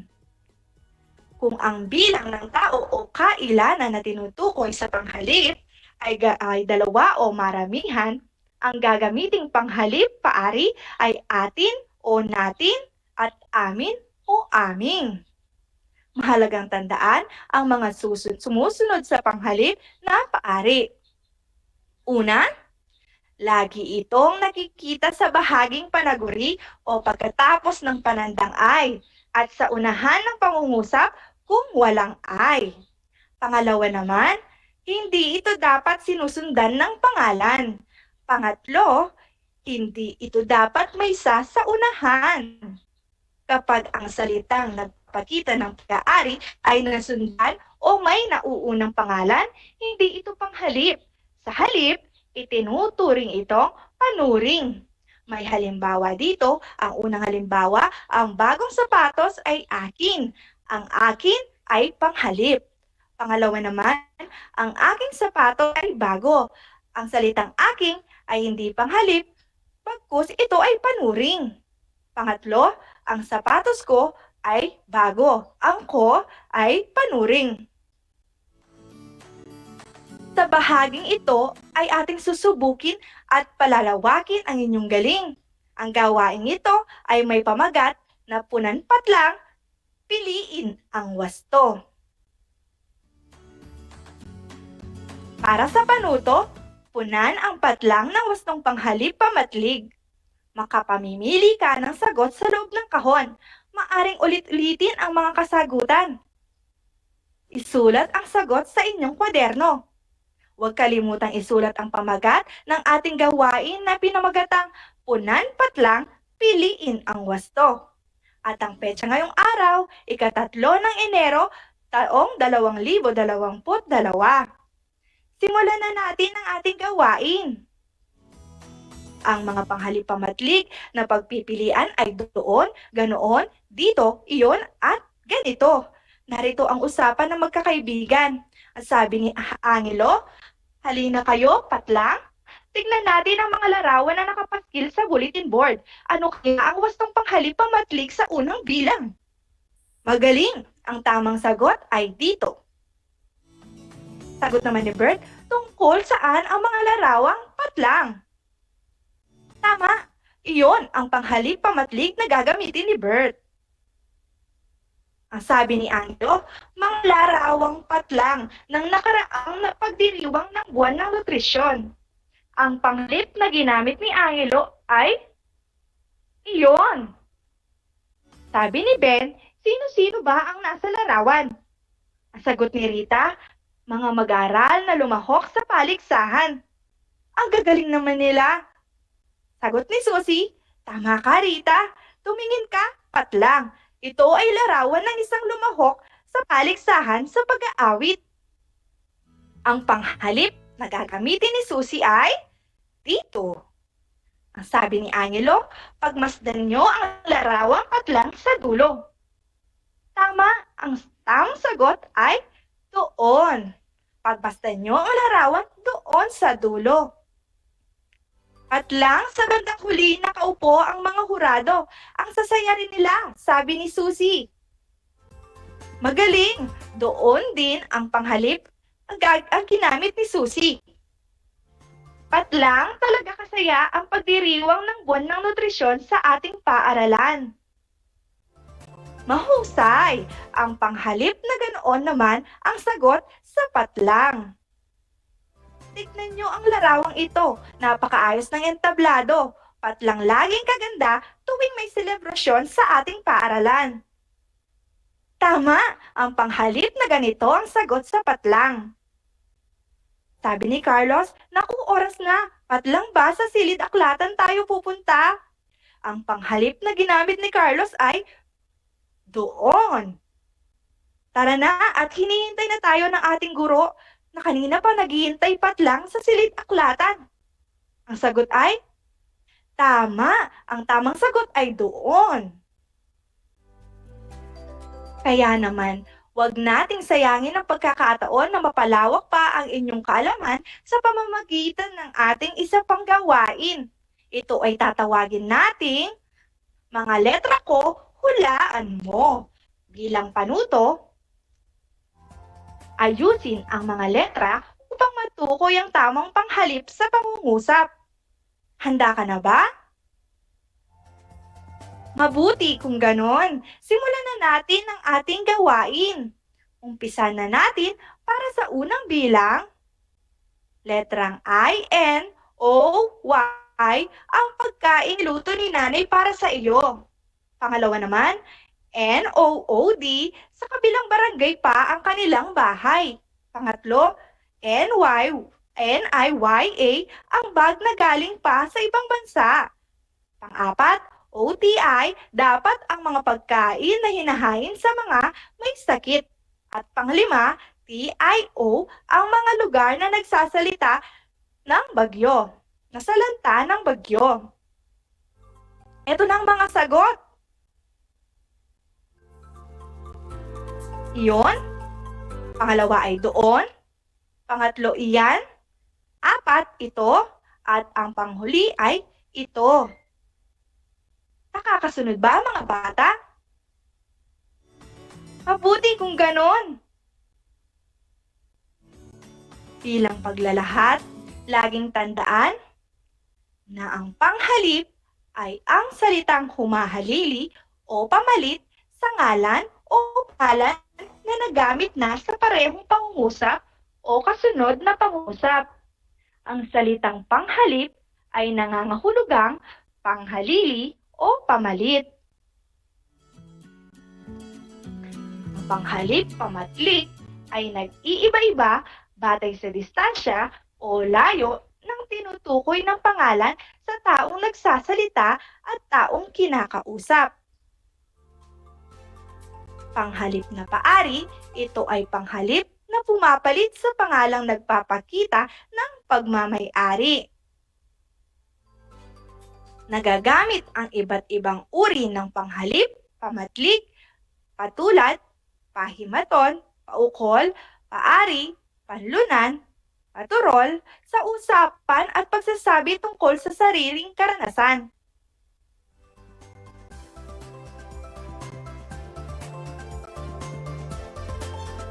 Bilang pagtataya, ito ang ating panuto. Isulat ang angkop na panghalip pamatlik sa bawat puwang. Isulat ang iyong sagot sa malinis na papel. Huwag kalimutang isulat ang pamagat ng gawain na 1, 2, 3, natuto ako. Sa unang bilang, Kuya Lito, mabuti naman at maaga kayong dumating ng iyong mga kaibigan. Patlang na kayo kumain ng pananghalian. Nagluto si nanay ng paborito mong ulam. Sabi ni tatay, bukas daw ay papasyal niya kayo patlang sa ating bukid. Maraming gulay at prutas patlang. Madadala ninyo ang mga gulay at prutas na pamimitas ninyo patlang. Bukas pag-uwi ninyo sa syudad.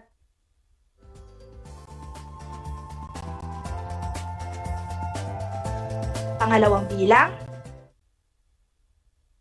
Ano bang patlang mga dala mo, Lita? Patlang? Nasa kahon ay mga itlog, habang patlang nasa supot ay mga mangga na binigay ni Aling Sita. Patlang namin nasa bayong ay mga saging at santol na galing sa ating bukid. Pakilagay mo nga, patlang, sa refrigerator ang mga itlog na patlang at baka mabasta.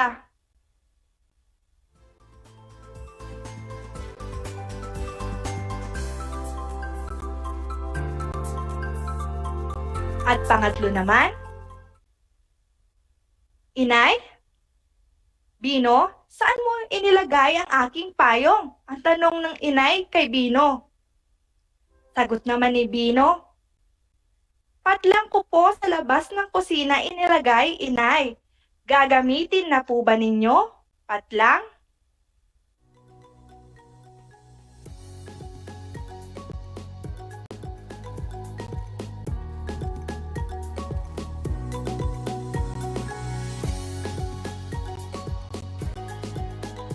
Pag natapos mo na itong gawin, o itong gawain na ito, maaari mo na itong ipakita sa inyong guro sa Filipino 4 upang mabigyang puna ang inyong mga gawa.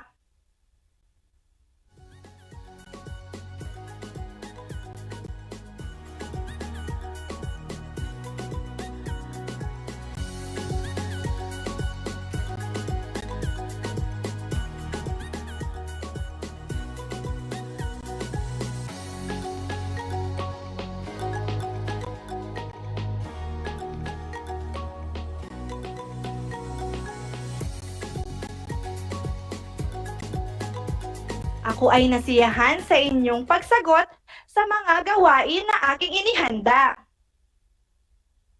Sana ay marami kayong natutunan at sana ay nasiyahan din kayo sa ating talakayan at mga gawain. Kayo ba ay nasiyahan? Maraming salamat. Tandaan ang ating hashtag Abakada. Ako, Bibo, kasi dapat.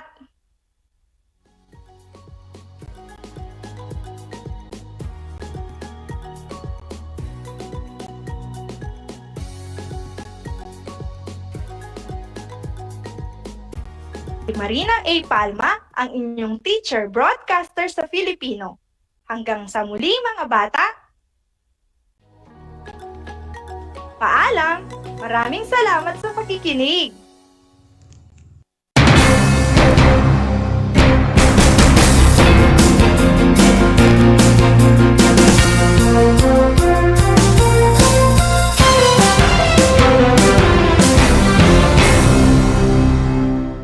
Bahagi mo Radyo Pilipino saan mang bahagi ng Pilipinas, saan mang bahagi ng mundo, ano mang uri ng pamumuhay, kabahagi mo Radyo Pilipino. Radyo Pilipino sumasahimpapawid sa DWPR 1296 Dagupan, DZTC 828 Tarlac, DZLT 1188 Lucena, DZYM 1539 Mindoro, DWRL 1080 Legazpi, DWRN 657 Naga, DYRB 540 Cebu, DYRL 1035 Bacolod, DYRN 1134 Dumaguete, DXCO 1044 Cagayan de Oro, DXGS 765 General Santos, DXOC 1494 Ozamis, DXOW 981 Davao at Radio Filipino Podcast Center Manila. Ito ang kabahagi mo Radyo Pilipino, napapakinggan on air and online sa buong mundo sa pamamagitan ng www.radiopilipino.com. Impormasyong may kalidad at serbisyong may halaga. Kasama katuwang Kapinoy. Kabahagi mo Radyo Pilipino. Radyo Pilipino.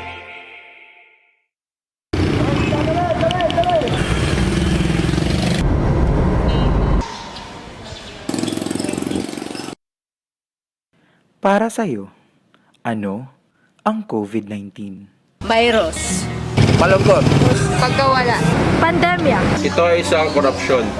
Ito ay isang pahirap. COVID-19 para kanyak kat peligro. Sa nga pandemic, makurit nga magka-pandemic kay makaradlok ito nga sakit halimbawa sugod ito yung virus nga nakasulod na aton, delikado ito parte ang mga tao. Pandemic, ngayon para kung dapat ito nga distruso habang sa kalibutan. Ikaw, paano ka makakatulong? Para makuha natin ito nga mga pandemic, kinakailangan po protocol, social distancing, may dakita face shield, nganhin, may face mask. Make sure na itamang prepare nga food, naka-guidelines siyahan cleanliness, tapos papalo naman itong social distancing. So kada kung driver ako, nagtong kami mga barrier para ng motor para proteksyon gihapon, dirila para kung pati nga tatakong pamilya. Mga tulong nga may iwasan iti COVID-19, iti pamamagitan iti pagsunod ko, iti health protocol kan hanak arumwa DJ Balaymi. Sa gagayam ni Peter Amigable, salamat.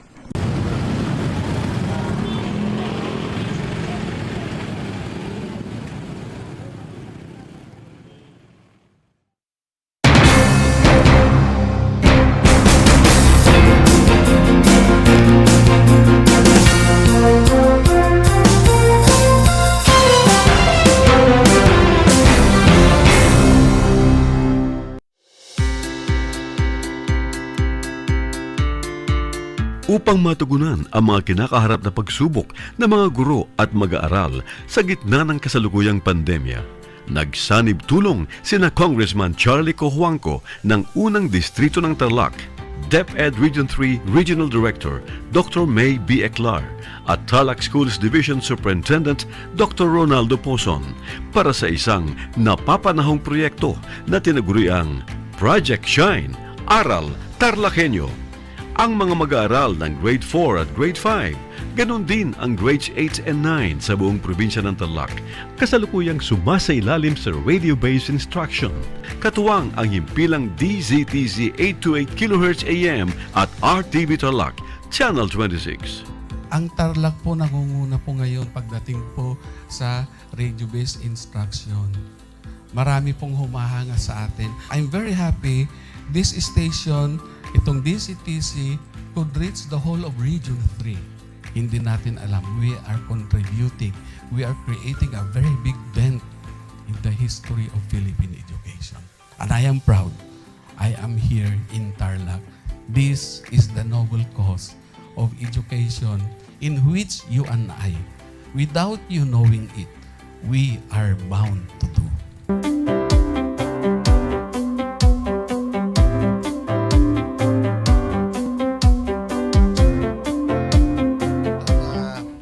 Project natin na Project Shine is a natural consequence dahil sa nangyari sa buong mundo. Let's continue to work together. I think it's very Filipino to practice bayanihan in anything or most of the things that we do. And this is a manifestation of that. No?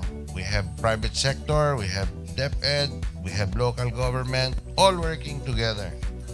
And I hope the parents of some of these children, especially the parents that did not graduate from school or hindi nakapag-aral nung sila ay bata, sana naman gamitin na nila itong opportunity na mag-schooling na rin sila kasama ng mga anak nila para mag-bonding pati ang mga magulang sa mga bata.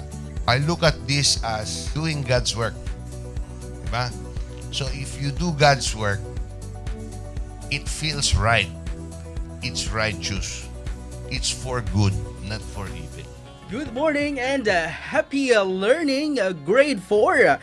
Welcome to Aral TarlakHenyo here on RTV Tarlac, Channel 26. Simulcast over DZTZ 828, Radio Filipino Tarlac. I am Teacher Mercy Pacheco Bognot. This is Alistair Aidatu. I am Marie Josephine B. Andrade. I am Teacher Princess Marie M. Dueñas, and I will be your teacher broadcaster for today.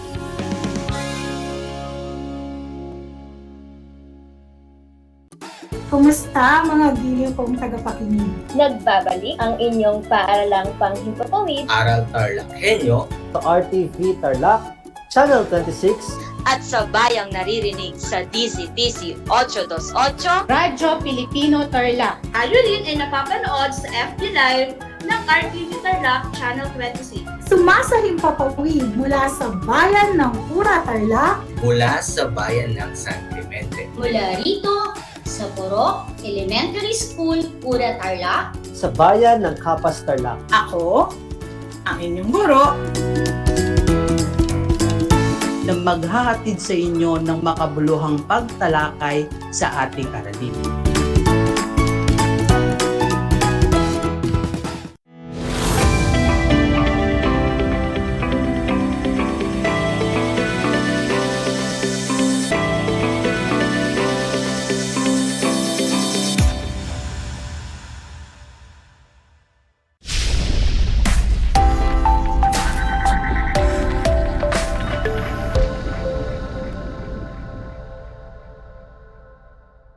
Project Shine, Aral TarlakHenyo ng SDO Tarlac Province na kasalukuyang napapanood dito sa RTV Tarlac Channel 26 at sa bayang napapakinggan sa 828 DCTC Radyo Pilipino Tarlac at Converge Channel 100, pati na sa ating FB live stream. Magandang buhay, mabuting tao! Kumusta na kayo mga giliw kong tagapakinig?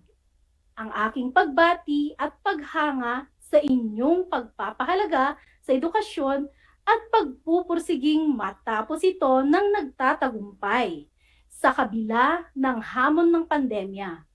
Ako ang inyong guro sa edukasyon sa pagpapakatao sa ikalimang baitang, Ginang Betty Ann L. Marcelino, sumasahim papawid mula sa bayan ng Kamiling, lalawigan ng Tarlac. Sasamahan at gagabayan ka sa Most Essential Learning Competency na nakapagsasaalang-alang ng karapatan ng iba. Bago tayo magtungo sa isang bagong leksyon, ay nais kong balikan muna natin ang ating naging aralin noong nakaraan. Naalala niyo pa ba ito, mga anak? Kung ang inyong sagot ay pagmamalasakit at pagmamahal sa kapwa, ikaw ay tama. Bilang pagbabalik tanaw sa ating nagdaang aralin, sagutin lamang ng tama kung ang mga sumusunod na sitwasyon ay nagpapakita ng pagmamalasakit at pagmamahal sa ating kapwa, at mali naman kung ito ay hindi. Para sa unang sitwasyon, sa paghagupit ng Bagyong Odette, si John Mark ay voluntaryong tumulong sa kanyang kapwa. Namigay siya ng mga relief goods sa kaniyang mga kababaryo na higit na nangangailangan ng tulong, mga nawalan ng tirahan at kabuhayan dahil sa nangyaring paghagupit ng bagyo sa kanilang lugar. Kung ang inyong sagot ay tama, mga mahusay mga bata, tandaan na ang voluntaryong pagtulong ng walang hinihintay na kapalit ay isa sa mga paraan ng pagpapakita at ng pagmamalasakit at pagmamahal sa ating kapwa na kailanman ay hindi mapapalitan ng anumang material na bagay sa mundo. Pangalawa, nagsama-sama ang mga mamamayan ng Kamiling Tarlac upang magsagawa ng isang outreach program para makapagbigay tulong sa mga higit na nangangailangan ngayong panahon ng pandemya. Kung ang iyong sagot ay tama, mahusay mga bata. Pangatlo, naglalakad ka papuntang eskwela at may nadaanan kang matandang hirap maglakad upang abutin at pulutin ang mga tumilapon niyang mga pinamili. Agad mo siyang nilapitan para tulungan. Pagkatapos noon ay inabutan ka niya ng pera at dali-dali mo naman itong kinuha at tinanggap. Kung ang iyong sagot ay mali, mahusay mga bata.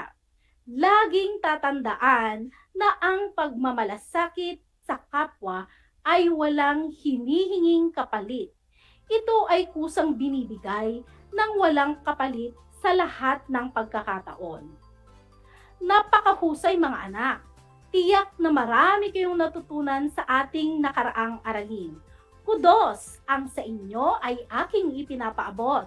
Ipagpatuloy ninyo ang pagpupursigi sa inyong pag-aaral.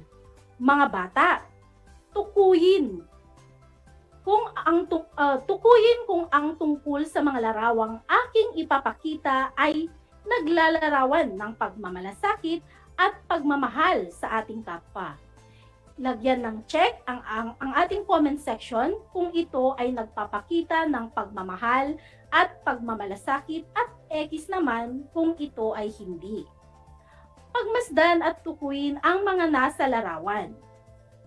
Tama, ito ay pagtulong sa matanda sa pagtawid. Ito ba ay naglalarawan ng pagmamalasakit at pagmamahal sa ating kapwa, mga anak? Kung ang sagot mo ay check, ikaw ay tumpak. Ano naman ang tungkol sa ating pangalawang larawan? Pagbabahagi sa ating kapwa. Kung ang sagot mo ay check, ikaw ay tumpak. Sa paraan ng pagbabahagi kung ano ang mayroon tayo sa ating kapwa, higit na nangangailangan, ay siyang halimbawa ng pagpapakita ng pagmamahal at pagmamalasakit sa kanila. At ang pangatlong larawan, tignan at tukuyin ang tungkol dito. Ang nasa larawan ay nagpapakita ng pagsagip sa matandang nangangailangan ng tulong sa oras ng kagipitan. Ito ba ay naglalarawan ng pagmamalasakit at pagmamahal sa ating kapwa, mga anak? Kung ang sagot mo ay check, ikaw ay tumpak. Ilan lamang iyan sa mga halimbawa kung kailan tayo ay nakakapagpakita ng pagsasaalang-alang para sa karapatan ng ating kapwa, kung saan inuuna natin ang kanilang kaligtasan at kaayusan kaysa sa pansarili nating kapakanan. Natitiyak ko, mga anak, na kayo ay handang-handa na sa ating panibagong aralin para sa araw na ito. Maging alerto at listo sa anumang impormasyong magbibigay sa atin ng inspirasyon, pag-asa at aral sa buhay na makatutulong sa pagiging mabuting tao. Sa araw na ito ay ating tatalakayin ang pagsasaalang-alang sa karapatan ng iba. Ano ba ang pagsasaalang-alang?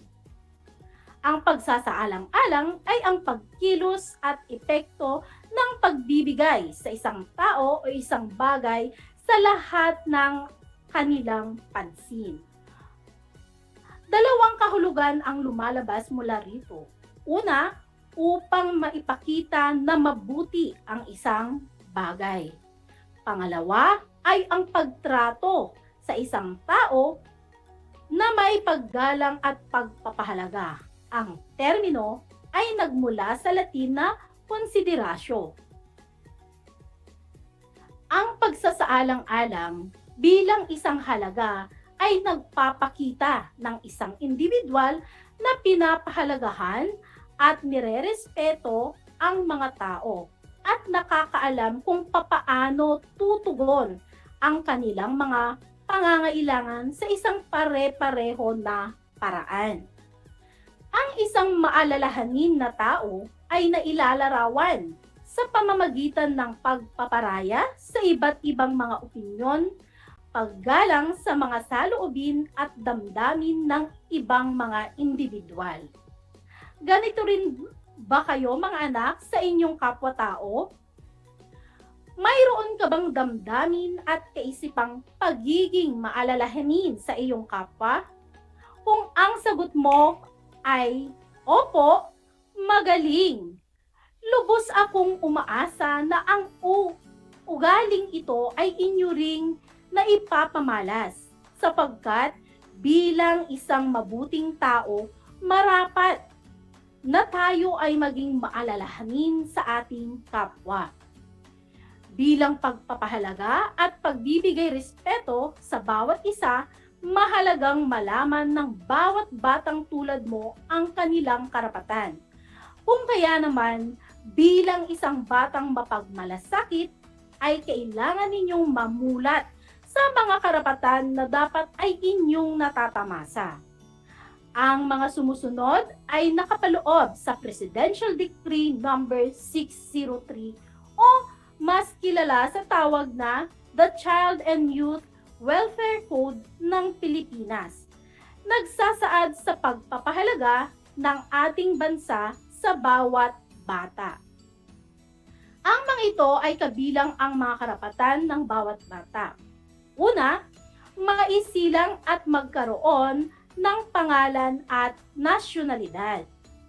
Pangalawa, magkaroon ng tahanan at pamilyang mag-aaruga. Pangatlo, manirahan sa payapa at tahimik na lugar. Halimbawa na lamang nito ay sa isang lugar o komunidad na walang karahasan, tulad ng pang-aabuso, nakawan at panganib dulot ng gyera at iba pa. Ang pang-apat, magkaroon ng sapat na pagkain, malusog at aktibong katawan. At ang panglima, mabigyan ng sapat na edukasyon. Pang-anim, mapaunlad ang kakayahan. Halimbawa ng pagpapaunlad ng ating kakayahan ay ang pagkakaroon ng pagsasanay sa ating mga angking kakayahan. Tulad na lang halimbawa ni Heidelin Diaz, kung saan higit niyang napaunlad ang kanyang kakayahan sa weightlifting dahil sa matinding pagsasanay upang mapalakas niya lalo ang kanyang sariling kakayahan. At pangpito, mabigyan ng pagkakataong makapaglaro at makapaglibang. Pangwalo, mabigyan ng proteksyon laban sa pang-aabuso, panganib at karahasan. Karapatan ng bawat tao na mamuhay sa isang tahimik at maayos na komunidad. Matamasa nito ang mamuhay ng malaya at malayo sa anumang panganib at kapahamakan. Pangsyam naman, may pagtanggol at matulungan ng pamahalaan sa pamamagitan ng pagpapatupad ng mga batas sa kasiguruhan ng kaligtasan at kapakanan ng bawat kabataan. At ang pangsampu, makapagpahayag ng sariling pananaw. Halimbawa, bilang isang bata, ikaw ay may karapatan na maipahayag na may respeto. Uulitin ko, na may respeto ang iyong sariling opinyon at damdamin patungkol sa mga nangyayari sa inyong kapaligiran. Marapat lamang na ikaw din ay mapakinggan ng mga nakatatanda sa iyo. Mahalagang maging bahagi ng iyong kamalayan ang iyong mga karapatan, sapagkat hindi ito maihihiwalay sa iyong pagkatao. Kaakibat nito ang tungkuling mapahalagahan mo ang mga karapatan ng iyong kapwa-tao sapagkat ito ay isa ring paraan ng pagpapakita ng paggalang. Kalugod-lugod ang batang tulad mo na isinasaalang-alang ang mga karapatan na ito. Mayroon ding mga ahensya at organisasyon na nagtitiyak na hindi nalalabag ang mga karapatan ng bawat bata. Naririyan ang Department of Social Welfare and Development o DSWD. Nariyan din ang Women and Child's Protection Desk na sa bawat himpilan ng mga kapulisan, at ang United Nations Children's Fund o UNICEF, maaaring dumulog sa kanilang mga tanggapan kaugnay ng paglabag sa inyong mga karapatan ng anak. Isang talakayan na naman ang malapit nang matapos. Ako ay masayang-masaya sa ipinapakita ninyong aktibong pakikibahagi sa ating aralin. Higit sa lahat ang inyong pagmamahal sa edukasyon. Ipagpatuloy ang kagandahang asal na ito, mga anak. Ito ay hakbang tungo sa katuparan ng inyong mga pangarap sa hinaharap. Mahalagang tandaan, mga bata, ang mga sumusunod na konsepto mula sa ating aralin ngayong araw. Una, ang pagsasaalang-alang sa kapakanan at karapatan ng ating kapwa ay isa sa pinakamataas na antas ng pagsasakripisyo na maaari nating ibigay para sa kabutihan ng ating kapwa-tao. Pangalawa, ang pagtrato sa isang tao na may paggalang at pagpapahalaga ay ang kahulugan ng pagsasaalang-alang. Ang termino ay nagmula sa Latin na konsiderasyo. Pangatlo, tandaan na ang bawat karapatang ating natatamasa ay may kaakibat na tungkuling dapat nating mapahalagahan at higit lalo ang mga karapatan para sa ating kapwa-tao. Sana ay nauunawaan ninyo ang konsepto ng ating aralin ngayong araw. Sa puntong ito, panahon na upang alamin kung kayo ay may natutunan mula sa ating aralin sa pamamagitan ng munting pagsusulit. Sa lahat ng nanonood sa FB Live, gamitin ang FB chat box para sa inyong mga kasagutan. Ihanda naman ang panulat at sagutang papel sa lahat ng mga nanonood sa telebisyon at nakikinig sa radyo. Panuto, gumuhit ng masayang mukha kung ang pangungusap ay nagsasalaysay at nagpapakita ng pagsasaalang-alang sa karapatan ng iba at malungkot na mukha naman kung ito ay hindi. Una, kadalasan ang paghingi ng pahintulot sa paghiram o paggamit ng pag-aari ng ating kapwa tulad ng kanilang personal na kagamitan ay isang halimbawa ng pagpapakita ng pagpapahalaga sa kanilang sariling karapatan. Ang sagot ni Sam Agas ng Malacampa Elementary School, Maine mula sa ating chat box ay, masayang mukha, ikaw ay magaling, Sam. Mahalagang bago natin kunin o gamitin ang pag-aari ng ating kapwa, halimbawa na lamang ay ang paghiram ng lapis o eraser ng inyong kamag-aral, ay dapat nating ipagpaalam sa may-ari bago ito gamitin upang maipakita natin ang paggalang sa kanila at pagsasaalang-alang sa kanilang karapatan bilang isang mabuting tao.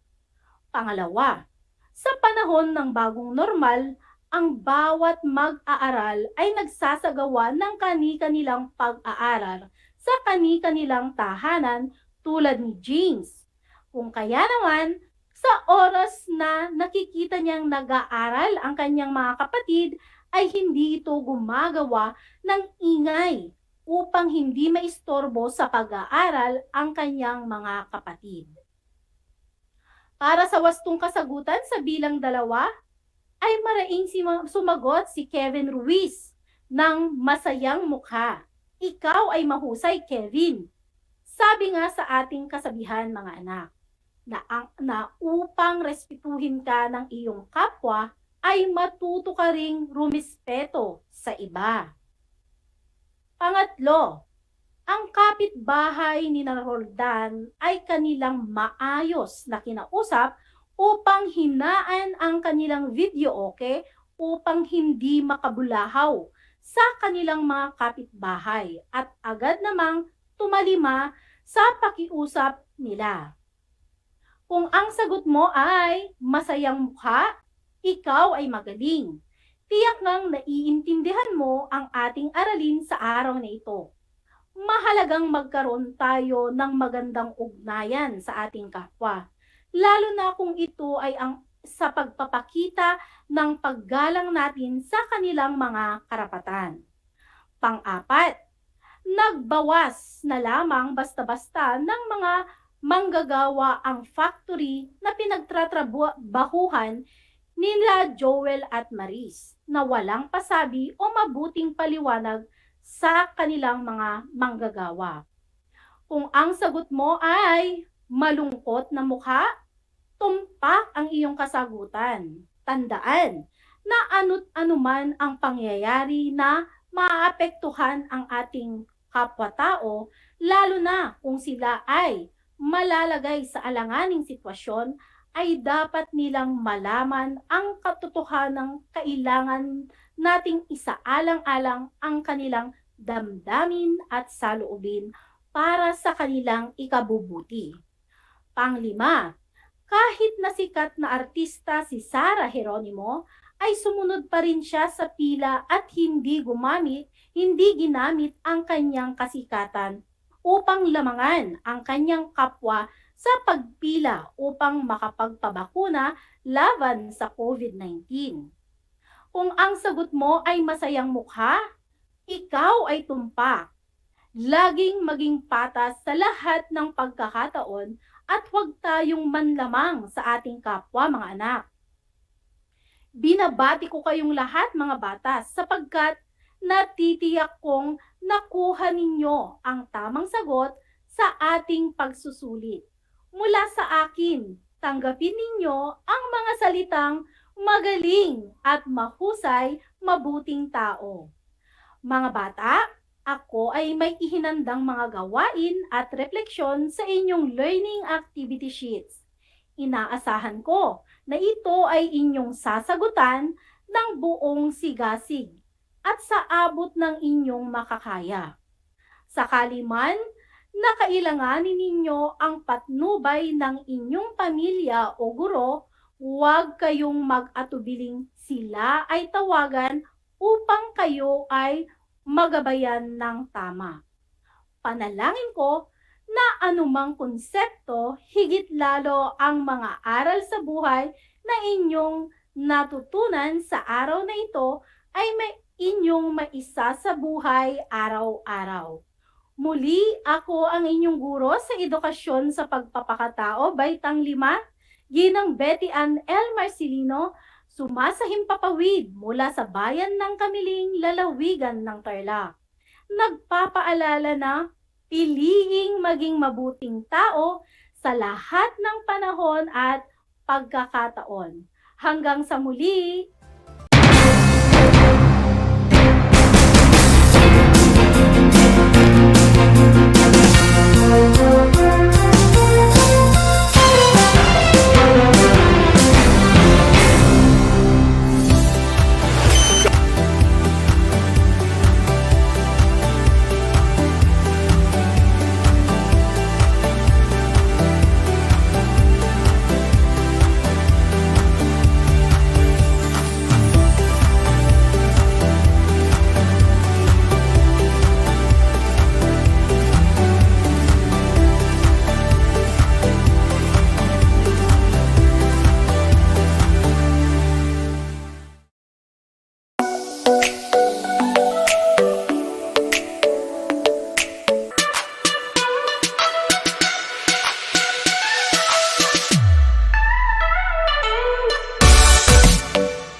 Dalawa na lang ito, ECQ at GCQ na lamang.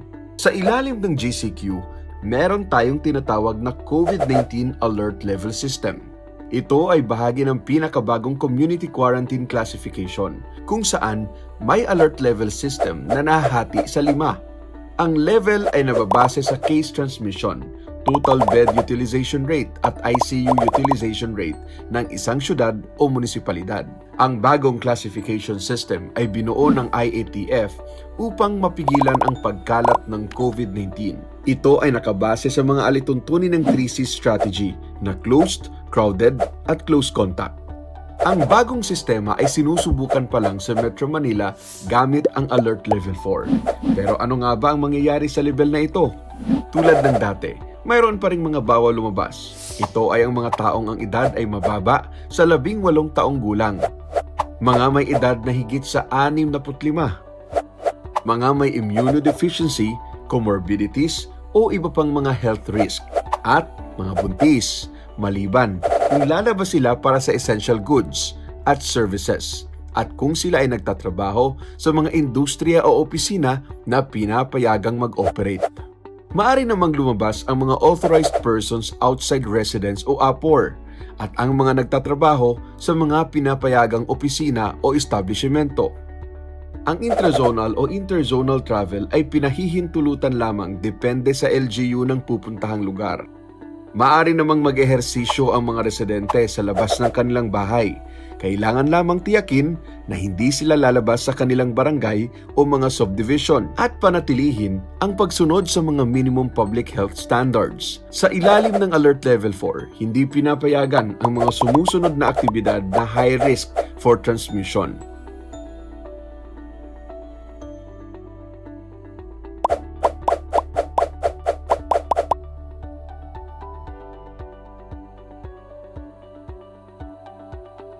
pinapayagan pa rin namang mag-operate ang ilang essential stores tulad ng grocery at butika.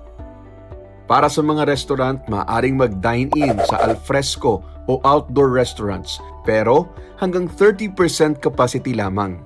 Pinapayagan naman ang indoor dine-in ng 10% capacity, pero para lamang sa mga bakunado. Samantala, upang matiyak ang seguridad ng customers, kailangan maglagay pa rin ng acrylic divider sa mga lamesa, magsagawa ng regular na disinfection, at magpatupad ng tamang seating arrangement ang bawat restaurant. Tungkulin rin ng restaurant na tiyakin na ang lahat ng kanilang empleyado ay fully vaccinated. Kagaya ng ibang alert levels, 100% fully operational ang lahat ng take-out delivery services. Anumang oras ay maaaring magpatupad o magrekomenda ang LGU ng pagbabago sa kapasidad ng kada restaurant depende sa kaso ng COVID-19 sa kanilang bayan. Pinapayagan ang 10% capacity para sa mga indoor barbershop o salon, samantalang 30% capacity naman para sa mga outdoor shops. Kailangan ding tiyakin na lahat ay fully vaccinated at laging sumusunod sa minimum public health standard. Maaari pa ring magsagawa ng lamay, misa, at iba pang religious at necrological activities sa ilalim ng Alert Level 4. Tiyakin lamang na sundin ang 30% capacity para sa outdoor na pwedeng itaas hanggang 40% capacity para sa mga bakunado. Samantalang ang mga pari, pastor, imam o sino mang mag-assist sa simbahan ay kinakailangang fully vaccinated at ang mga lamay ay limitado lamang sa mga immediate family members. Patuloy ding hinihikayat ang mga kumpanya na ipatupad ang work from home arrangement. Habang nananatiling fully operational naman ang mga government agencies, ngunit papayagan lamang ito hanggang 20% on-site capacity. Tandaan, ang mga granular lockdown o alert levels ay pansamantala lamang. Laging sundin ang minimum public health standards para maiwasan ang pagkalat ng virus. Magpabakuna rin tayo kapag nabigyan ng pagkakataon. Makipagtulungan tayo sa ating pamahalaan upang magtagumpay sa ating laban sa pandemyang COVID-19. Stay safe, stay at home.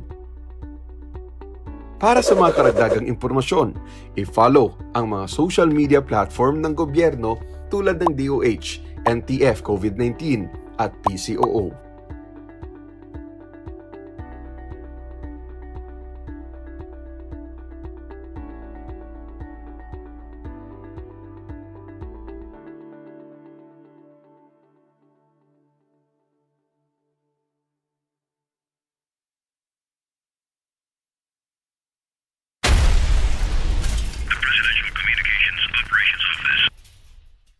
Did you know that children learn more when they initiate an activity and are actively engaged in it?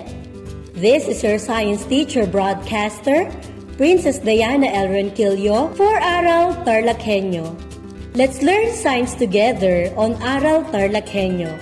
Catch us live every Monday to Friday from 8:30 a.m. to 5:30 p.m. Watch Aral TarlakHenyo on RTV Tarlac, Channel 26, simulcast over Radio Filipino, DZTC 828 kHz, and streamed live on FB page and YouTube channel of RTV Tarlac, Channel 26.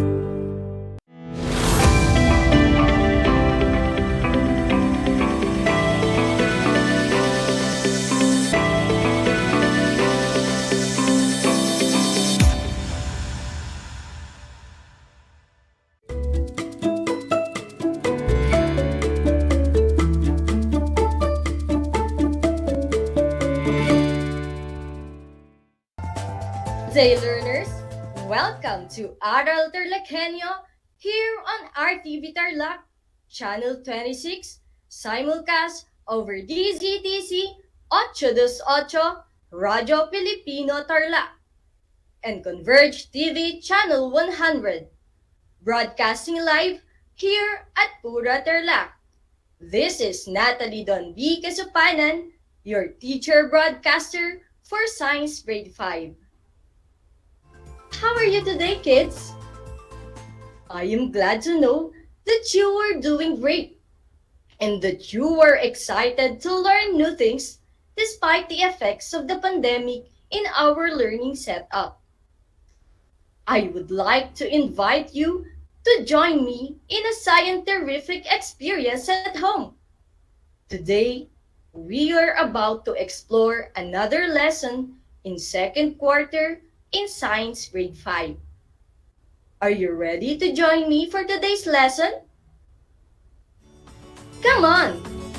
I want you to prepare your modules in Science 5. Also, kindly prepare your pen and notebook so that you may take down notes as we go along with our lesson. Do you have it now? Great! Make sure that you are in a comfortable place, far from noise, so that you can hear me clearly while listening to this broadcast. Today, we are going to talk about the interactions among living things and non-living things in estuaries and intertidal zones. For Lesson 1, let us focus on estuaries. After this learning episode, you are expected to describe estuaries and identify living things or biotic and non-living things or abiotic components in a given picture of estuary. But before that, let us try to recall the concepts that you have learned last time, such as the modes of reproduction in flowering and non-flowering plants. You have learned that there are 4 classifications of plants in terms of reproduction. We have the flowering plants or angiosperms, non-flowering plants or gymnosperms, bryophytes, and seedless vascular plants. Do you still remember their descriptions? Cool! Let us see. Now, grade 5 pupils, there are non-flowering plants that do not produce flowers and seeds. And there are plants that produce spores. Also, there are plants where seeds are not developed inside the parts of the flowers. In this review activity, try to rearrange the jumbled letters to form the needed word or words and the appropriate type of plant. I repeat, try to rearrange the jumbled letters to form the word or words being described. Just write your answer in your notebook or on a piece of paper, or you can type your answer in the comment section. Let us have the first one. These are plants that use cones to house their seeds. These are woody plants and most of them are trees. Again, these are plants that use cones to house their seeds. These are woody plants and most of them are trees. Let's check your answers. What do you think is the correct answer? The correct answer is gymnosperms. Great! Genius! Conifer is one of the major groups of gymnosperm plants. Conifers reproduce using their cones. The seeds of a conifer are winged seeds. When they are released by the cone, they will float on the wind until they reach the ground where they will germinate and grow. Let us have the next one. These are the simplest plants and are not well adapted to terrestrial life. These are the types of plants that could not adapt well on land. It means that we can mostly see these plants in rivers, streams, and sea. We often see these plants floating, and we call them lumot in Tagalog. I repeat, these are the simplest plants and are not well adapted to terrestrial life. What's your answer, kids? Yes! Bryophytes! Brilliant! Bryophytes are simplest plants to live, especially in moist places. These are examples of bryophytes: mosses, liverworts, and hornworts. Also, These are small plants that produce spores for reproduction instead of seeds. And they don't grow flowers, wood, or true roots. Let us have the last one. The last one has 3 words. These are plants that have specialized stem that moves water and nutrients from the roots. Some use spores to grow new plants.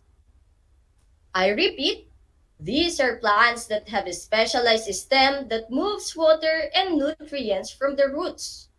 Some use. The answer is seedless vascular plant. Superb! Seedless vascular plants can be ferns, club mosses, and horsetails. Now, scientific kids, you have mastered the modes of reproduction in flowering and non-flowering plants, as well as the 4 classifications of plants such as angiosperms or flowering, gymnosperms, bryophytes, and seedless vascular plants for non-flowering. Let us now learn about estuaries. But before that, let us have a short guessing game. In this game, I will give you 3 clues for each set. I will provide a picture, a description, and some letters that may help you to easily guess the word. It looks like this. Now, scientific kids, are you ready? Come on, let's play. Let us have the first set. Can you guess the word? The 3 clues are given. You can see the picture. The description, it refers to the amount of salt in water. The word starts with letter S and ends with letter Y. Again, it refers to the amount of salt in water. The word starts with letter S and ends with letter Y. What is correct? The word is salinity.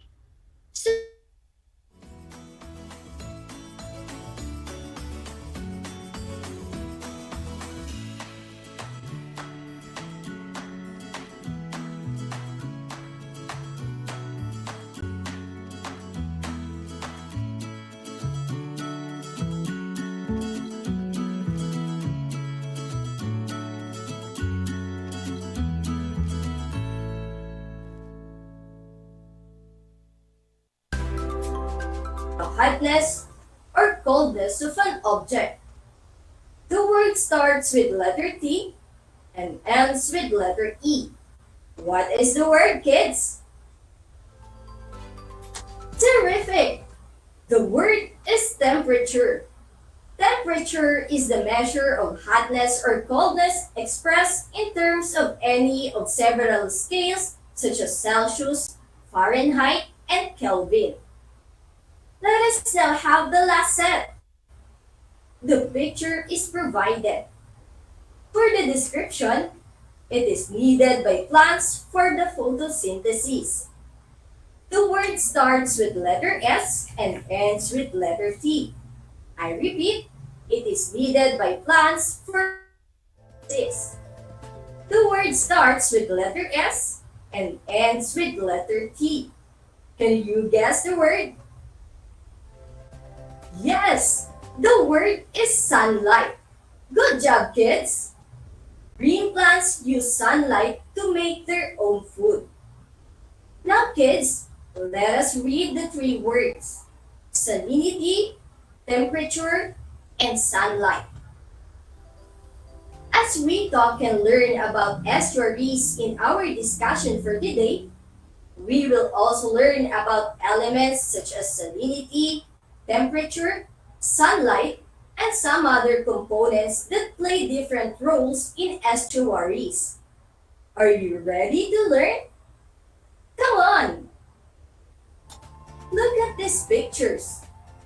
How can you describe them? That's correct. These are bodies of water. the ocean, and the river. Let us examine this. What we can see here is the river. Where do you think the river water goes? Yes, you are right. It flows to the ocean. And this area is called estuary. An estuary is a place where the fresh water from the river mixes with the salt water from the ocean. Here are some other examples of estuaries. I repeat, an estuary is a place where the fresh water from the river mixes with the salt water from the ocean. In other words, an estuary is the boundary where fresh water meets salt water. Okay, kids? Estuary or estuaries are also called nursery or nurseries of the seas because they serve as breeding ground for many ocean fish. Now, kids, let us describe further an estuary. An estuary is a partially enclosed coastal body of brackish water with one or more rivers or streams flowing into it, and with a free connection to open sea or ocean. Water in estuaries is brackish. When we say brackish, it means that it is less salty than seawater or salt water found in the sea or oceans, but it is saltier than the fresh water. Since estuary is where the fresh water and salt water mixes, it's the reason why the water is brackish. It is less salty than a salt water, and it is saltier than a fresh water. Okay, kids? Now that you learned another scientific ideas and facts, it is now time for you to apply what you have learned about estuaries. Can you now describe an estuary? Cool! Let's try! Here is the instruction. Write the answer in your notebook or on a piece of paper. Or you can type your answer in the comment section. Don't forget to put number in your answers to avoid confusion. I repeat, write the answer in your notebook or on a piece of paper. Or you can type your answer in the comment section. Don't forget to put number in your answers to avoid confusion. Here is question number 1.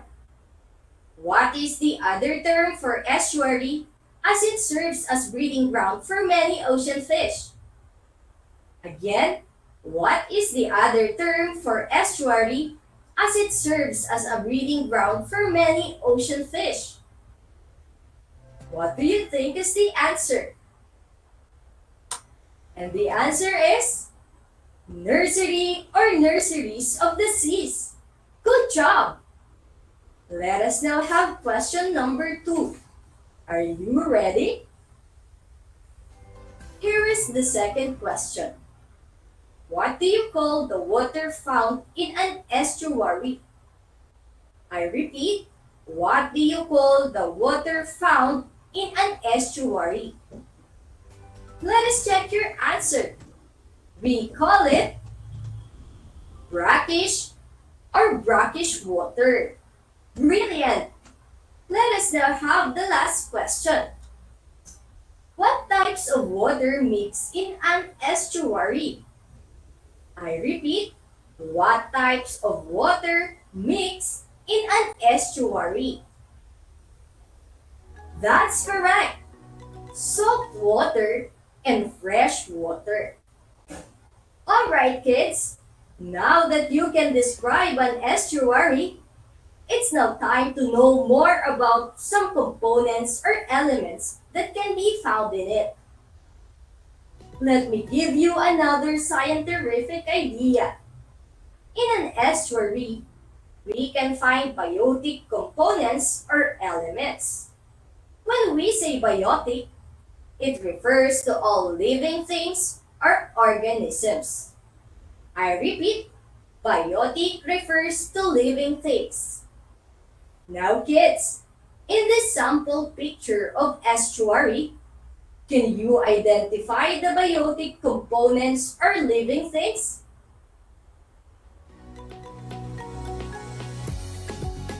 Great! Worm, crab, heron, seal, and all the animals found in the picture, as well as the plants that we see, including trees and flowers. What do we call them, kids? Yes, biotic components or elements or living things. You did it! Now, we also have abiotic components or elements in an estuary. These are the non-living things. Now kids, can you identify the abiotic components or non-living things in the picture? Yes, that's right. Sun, land or soil, water, sky, or air. Good job, kids! Other abiotic factors in an estuary include waves, salinity, temperature, and amount of sunlight. We can discuss these factors in our other learning session. Alright kids, now that you have an idea of the biotic and abiotic factors in an estuary, it's now time to assess what you learned today. Make a list of biotic and abiotic components found in a given picture of estuary. For those who are watching through FB Live, make a table like the one flashed in your screen. Write the answer in your notebook or on a piece of paper. Or for those who are watching through FB Live, you can type your answers in the comment section. I repeat, make a list of biotic and abiotic components found in a given picture of estuary. For those who are watching through FB Live, make a table like the one flashed in your screen. Write the answer in your notebook or on a piece of paper. Or you can type your answers in the comment section. Are you ready, kids? Okay, let's start. In this estuary, we can see different animals like the flying eagle. We can also see a deer, raccoon, frog, turtle, and fish in the water. We can also see the clear sky and the sun. We can also see different plants, and there's a mountain. Again, in this estuary, we can see different animals like the flying eagle. We can also see a deer, raccoon, frog, turtle, and fish in the water. We can also see the clear sky and the sun.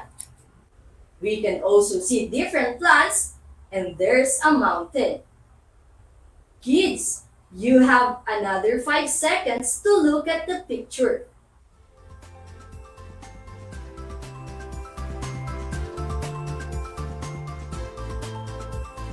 Let us now check your answers. Here are the possible answers. For the biotic components or factors, we have eagle, deer, frog, raccoon, fish, turtle, plants. For the abiotic components or factors, these can be sunlight, land or soil, mountain, water, sky, air, or temperature. Did you get everything right? Great! Okay, count the number of the correct items. For those who got a perfect score, excellent. For those who got 10 to 13, very good. For those who got 7 to 9, good job. For those who got 6 and below, still, good job for trying. Do not lose hope and keep on studying the lessons for you to get a high score. Okay, kids, to wrap everything up that we have talked about in this lesson, let us take note of the following. An estuary is a place where the fresh water from the river mixes with the salt water from the ocean. Estuaries are called nurseries of the seas because they serve as breeding grounds for many ocean fish. Brackish water is found in estuaries. It is less salty than salt water and saltier than the fresh water. Biotic components in estuaries are living things or organisms, while abiotic components or factors are non-living things. Now kids, for your assignment, get your modules and turn to page 3. Let me read the directions. Read the poem and make a list of biotic and abiotic factors mentioned by the author. Make a table like the one below on your answer sheet where you can write your answer. I repeat, read the poem and make a list of biotic and abiotic factors mentioned by the author. Make a table like the one below on your answer sheet where you can write your answer.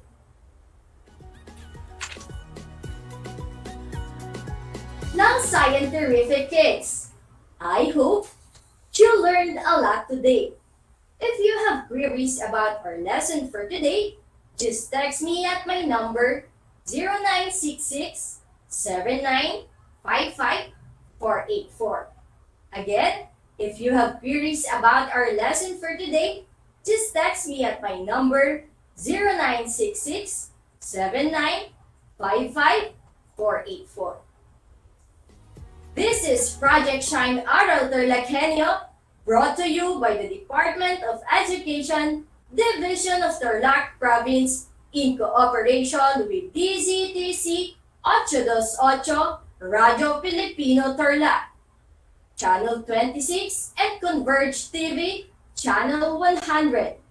This is your science anchor teacher, Ma'am Natalie Don, wishing you a scientific day.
Para sa'yo, ano ang COVID-19? Virus. Malungkot. Pagkawala. Pandemya. Ito ay isang korupsyon. Ito ay isang pahirap. Di COVID-19 para kanyak kat peligro. Sa nga pandemic, makurit nga magka-pandemic kay makaradlok ito nga sakit halimbawa sugod ito nga virus nga nakasulod na aton delikado ito parte ang mga tao. Pandemic, ngayon para kung dapat ito nga distruso habang sa kalibutan. Ikaw, paano ka makakatulong? Para makuha natin ito nga mga pandemic, kinakailangan po protocol, social distancing, may dakita face shield, nganhin, may face mask. Make sure na itamang prepare nga food, naka-guidelines siyahan cleanliness, tapos pinapalo na mo itong social distancing. So kada kung driver ako, nagkong kamihin mga barrier para sa motor para proteksyon gihapon, dirila para kung pati nga tatakong pamilya. Makatulong nga kami iwasan iti COVID-19, iti pamamagitan iti pagsunod ko, iti health protocol kan hanak arumwa DJ balay mi. Sa gagayam ni Peter Amigable, salamat.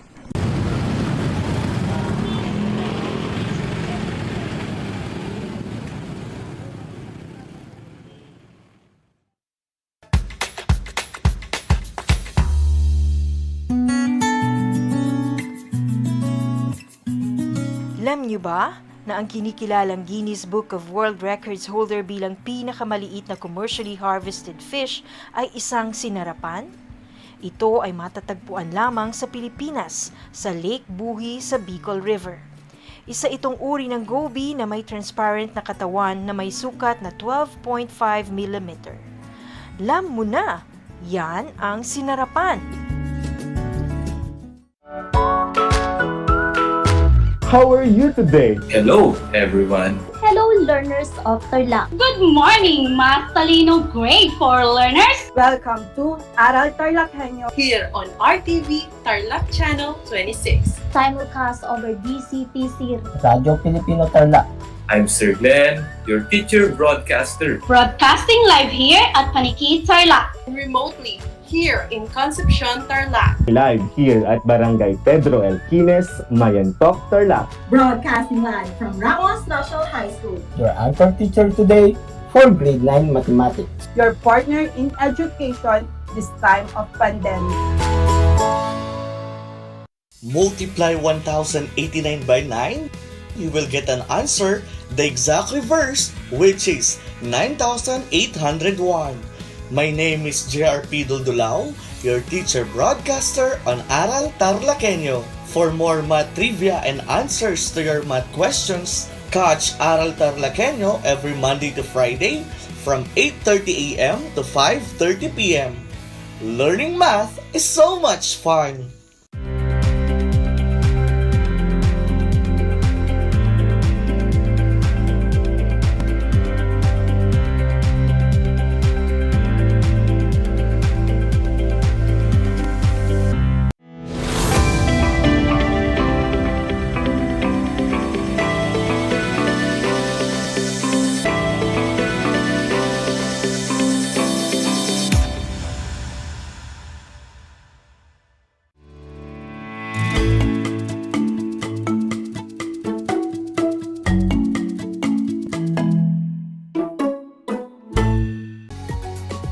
Good morning and Happy New Year, everyone!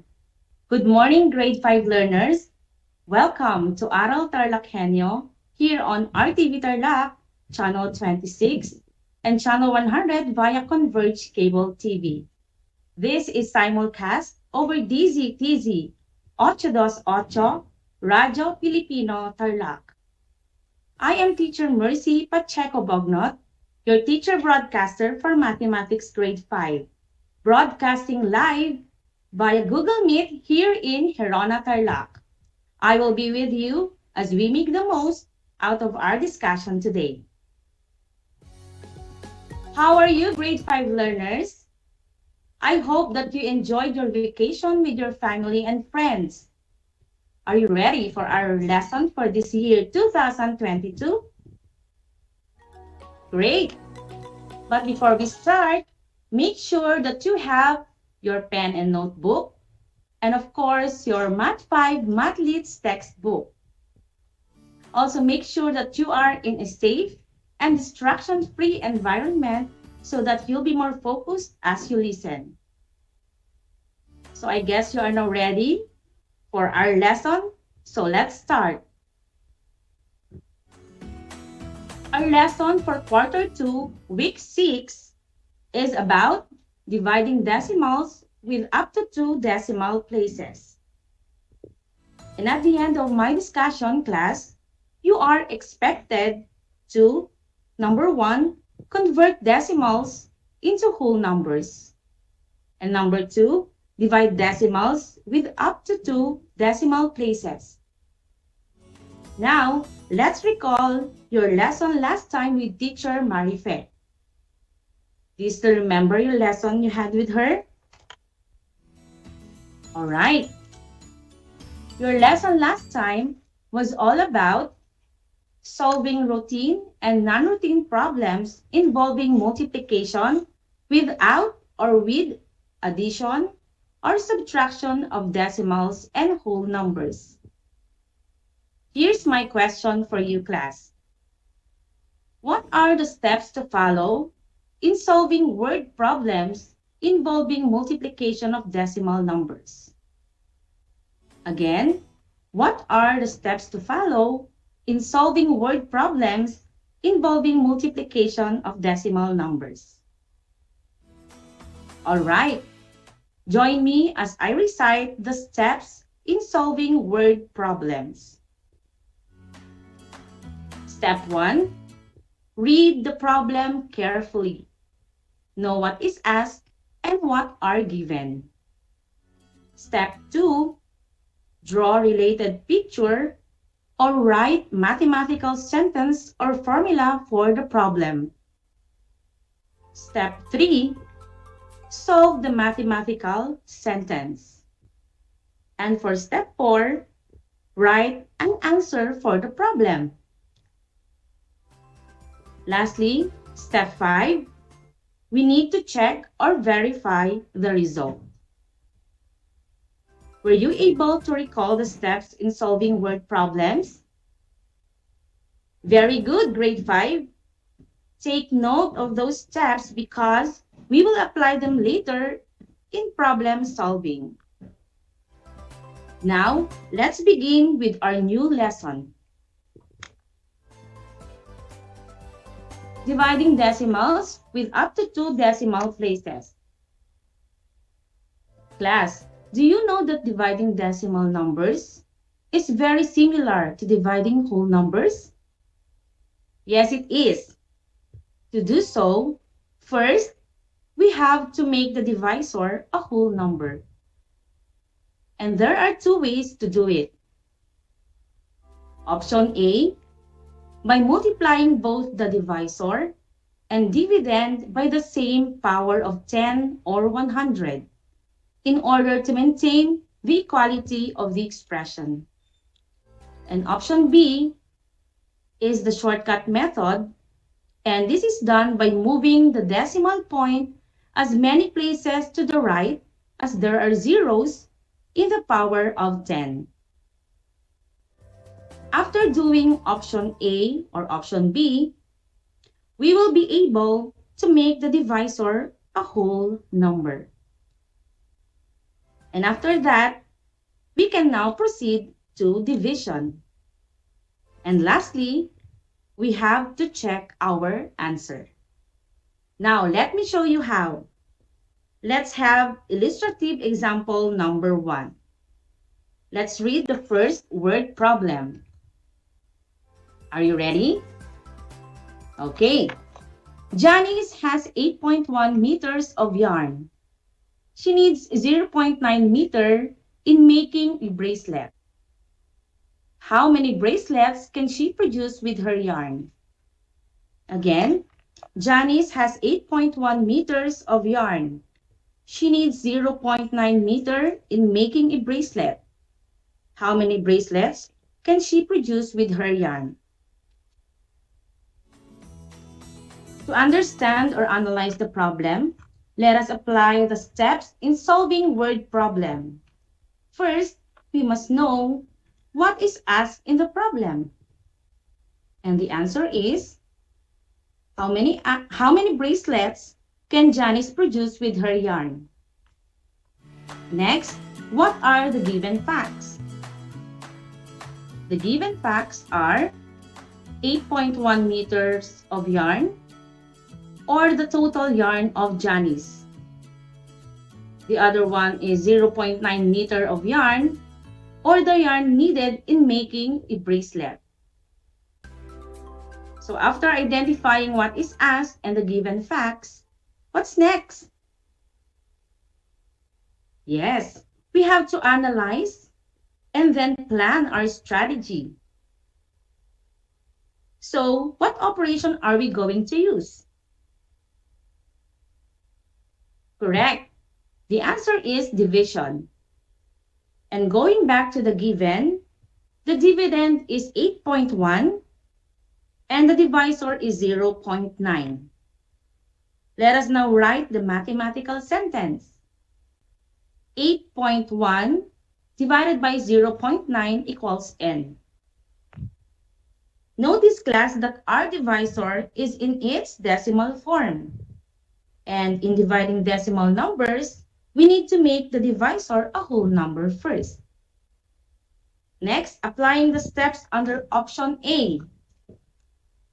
Step 1, multiply the divisor and dividend by 10 to make it a whole number. In our word problem number 1, the dividend is 8.1. Multiplied by 10 equals 81. For the divisor, we have 0.9 times 10 equals 9. Our dividend and divisor are now whole numbers, right? Okay, we can now proceed to division. We can now divide like dividing whole numbers. And for our solution, class, we have 81 divided by 9. 81 divided by 9 equals 9. And 9 times 9 equals 81. 81 minus 81 equals 0. Therefore, 81 divided by 9 equals 9. After getting the quotient, is it the final step? Shall we stop now? Not yet. Correct. Next is, we have to check our answers. And to check the answer, multiply the quotient by the divisor. Our quotient is 9, and our divisor is also 9. Therefore, 9 times 9 equals 81. Take note, the product or answer in checking must be equal or the same with the dividend. So if we have the same product as with the dividend, then our answer is correct. Do we have the same product and dividend in our example? Yes, and it is 81. Therefore, our answer is correct. So how are you, grade 5 learners? Are you enjoying so far? I hope you are. To understand it better, this time let's have word problem number 2. Ramon has 6.75 kilograms of coffee. He wants to pack 0.25 kilogram each in a plastic bag. How many bags of coffee can he pack? Next, under letter B, let's write down the given facts. 6.75 kilograms is the total weight of Ramon's coffee. 0.25 kilogram is the desired weight of each plastic bag of coffee Ramon wants to pack. Given all these facts, we will be moving on to our next step. And yes, we need to analyze and plan our strategy. So what operation are we going to use? Correct, division. And we need to find the quotient of 6.75 when divided by 0.25. By this time, we will try option B. Option B, step 1, or the shortcut method in converting decimal numbers into whole numbers. Step 1, move the decimal point to the right. So we have the dividend 6.75, and it will become 675 because we move its decimal point into 2 decimal places. Can you follow? All right. The divisor 0.25 will become 25. Now that our divisor and dividend are both in whole number form, what will be our number sentence? Our number sentence is 675 divided by 25 equals n. And by this time, class, we can now proceed to division. 675 divided by 25. 67 divided by 25 equals 2. 2 times 25 equals 50. 7 minus 0 equals 7. 6 minus 5 equals 1. Or simply 67 minus 50 equals 17. Bring down 5. 17 will become 175. Next, 175 divided by 25. Now, how are we going to divide 175 by 25? Okay, one way is to list down the multiples of 25. So we have 25, 50, 75, 100, 125, 150, 175, and so on. So how many 25s are there in 175? Okay, let's see and count. You have 1, 2, 3, 4, 5, 6, 7. Therefore, 175 divided by 25 equals 7. 7 times 25 equals 175.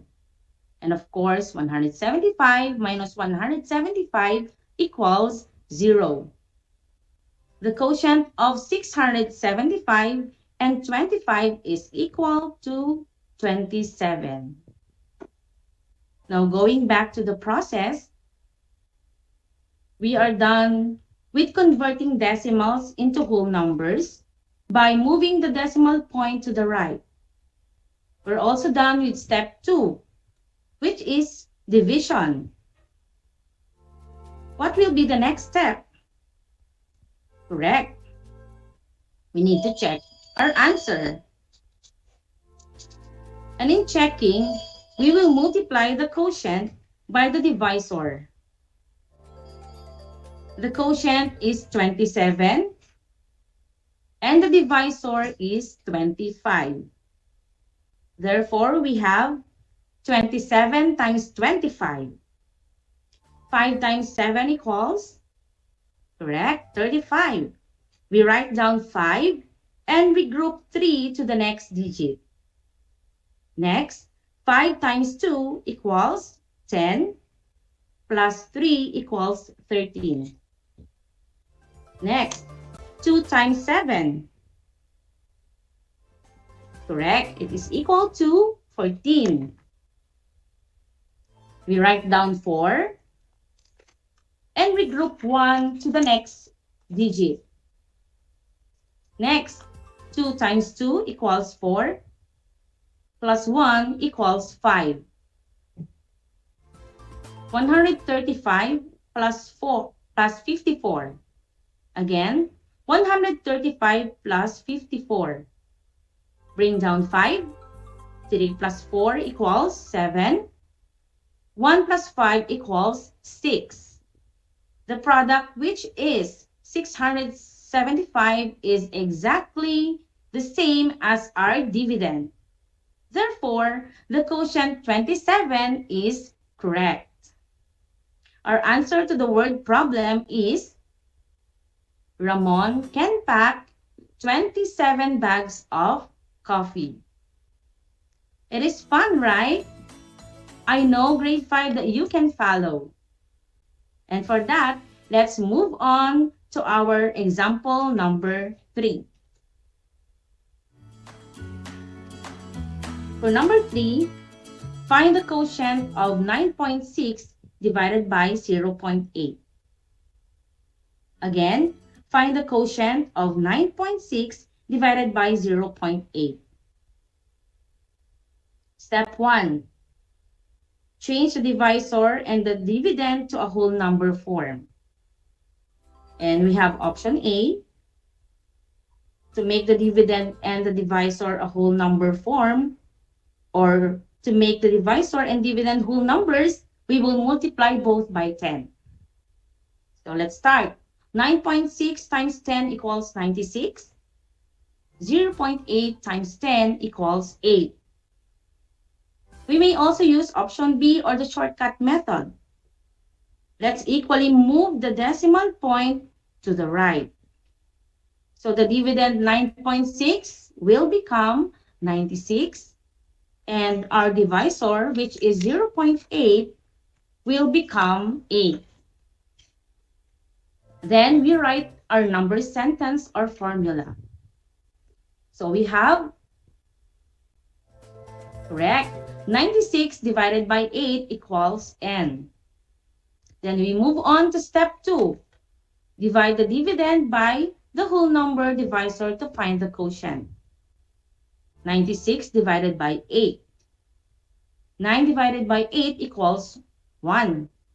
1 times 8 equals 8. 9 minus 8 equals 1.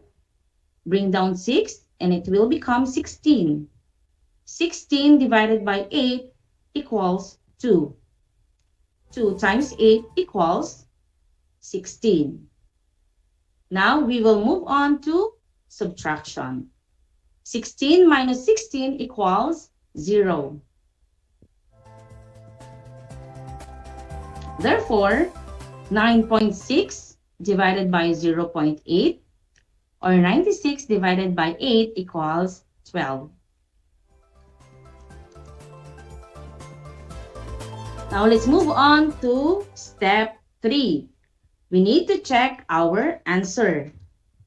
So let's have 12 times 8. 8 times 2 equals 16. And 8 times 1 equals 8.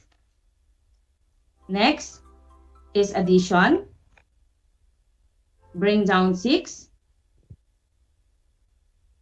1 plus 8 equals 9. So we have 96. The product, which is 96, is the same with our dividend. We are now sure that our answer is correct. So that's it, grade 5 learners. We are done with our discussion. Great job! You have learned how to divide decimals with up to 2 decimal places. Good job, grade 5 learners. I admire you for being active participants and good listeners. My co-teachers who are in the platform right now will be checking your answers and responses, okay? Now let's have a recap of our discussion. So to divide decimals with up to 2 decimal places, do not forget that we have 2 options. The first thing that we have to do is we have to make the divisor a whole number. Then option A, we may multiply both the divisor and dividend by the same power of 10 or 100 in order to maintain the equality of the expression. Or option B, simply move the decimal point as many places as to the right as there are zeros in the power of 10. Number 3, proceed to division. And number 4, of course, we have to always check our answer. Okay? So that's it, grade 5 math leads. Now it's time for you to have your activity. Yes, it's activity time. And are you ready? That's great. To our listeners over the radio and televiewers in RTV Channel 26 and televiewers in Channel 100 of Converged Cable TV, you may also join and write your answers on your paper. And to all of you who are watching us now live via live stream in our Facebook page, RTV Channel 26 or RTV Tarlac Channel 26, you may type in your answers in the comment section. Are you ready for your 2-item activity? Okay. So here is the direction. Solve each item, then choose the letter of the correct answer. Don't you worry, class. You have 15 seconds to solve an answer for each item, okay? All right. So be ready so that we can start. Okay, let's have number 1. Find the quotient of 5.25 when divided by 3.5. Again, find the quotient of 5.25 when divided by 3.5, or simply 5.5 divided by 3.5. And here are the choices, and later on, you'll have 15 seconds to solve or recheck your guess or your answers. A, is it 1.25? Letter B, 1.5? Or letter C, 1.75? Your 15 seconds time for computation start now.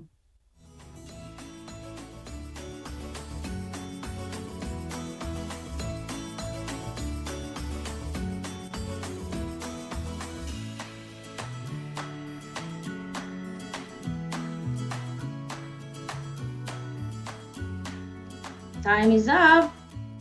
So the correct answer is letter B, 1.5. It means that 5.25 divided by 3.5 equals 1.5. Did you get the correct answer? Great job, grade 5. Now let's move on to item number 2. Okay. If you divide 1.64 by 0.04, what will be the answer? Again, if you divide 1.64 by 0.04, what will be the answer? Is it A, 61, B, 51, or C, 41? You have another 15 seconds and your timer starts now.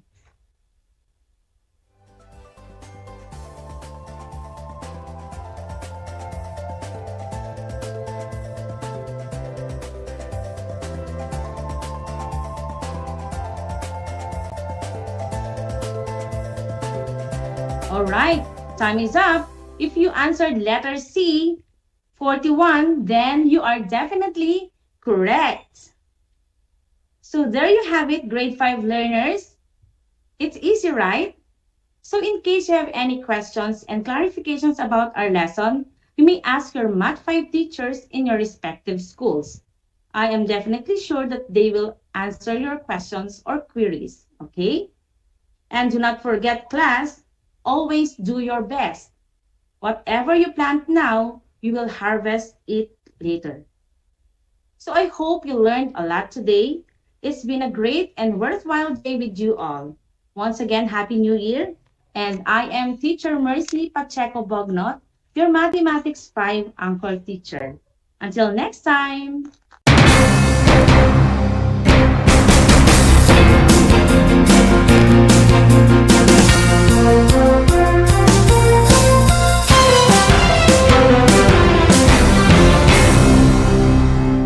Nais mo bang magpabakuna? Alam mo bang may mga tinatawag na priority eligible groups? Sa bawat priority group, may mga sektor na nakahanay. Kung ikaw ay kabilang dito, wag nang magdalawang isip pa. Halina't magpabakuna na. Ngayong Hunyo, sisimula na ang pag-rollout ng mga bakuna sa A4 group. Kabilang sa A4, ang essential frontliners tulad ng mga sumusunod. Mga nagtatrabaho sa pribadong sektor na nasa labas ng kanilang mga tahanan.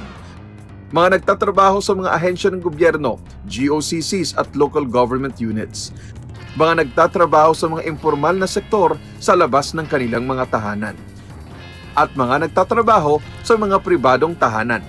Kaya kung ikaw ay kabilang sa grupong ito, tumawag o makipag-ugnayan sa inyong LGU at sa inyong kumpanya upang malaman ang mga detalye tungkol sa inyong vaccination program, katulad ng petsa, oras at lugar kung saan ka magpapabakuna.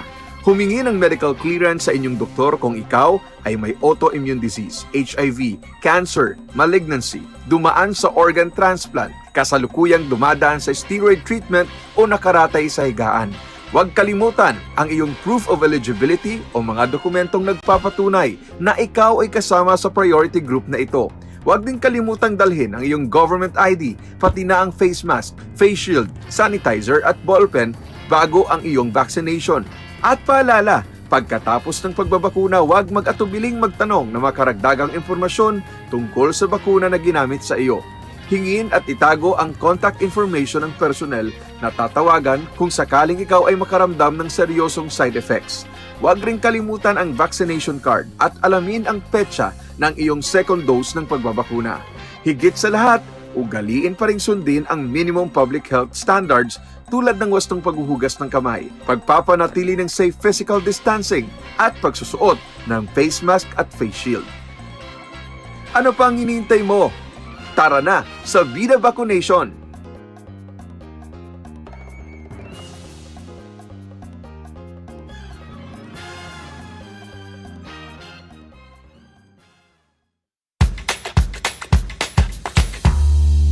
Alam niyo ba na ang whale shark ay hindi isang whale? Ang whale shark o butanding ay kinikilalang world's largest fish at tinatawag gentle giants. May sukat itong 12 meters. Maliliit ang ngipin ng butanding, kaya naman planktons o maliliit na hipon at isda lang ang kaya nilang kainin. Simula noong 2011, marami nang nahumaling mag-whale shark watching sa Oslo, Cebu. Alam niyo na, yan ang whale shark! Kumusta mga giliw kong tagapakinig? Nagbabalik ang inyong paaralang panghimpapawid, Aral TarlakHenyo, Sa RTV Tarlac, Channel 26, at sa bayang naririnig sa DCTC 828, Radyo Pilipino Tarlac. tayo rin ay napapanood sa FB Live ng RTV Tarlac Channel 26. Sumasahimpapawid mula sa bayan ng Pura Tarlac, mula sa bayan ng San Clemente. Mula rito, sa Purok Elementary School, Pura Tarlac. sa bayan ng Kapas Tarlac. Ako, ang inyong guro, na maghahatid sa inyo ng makabuluhang pagtalakay sa ating aralin.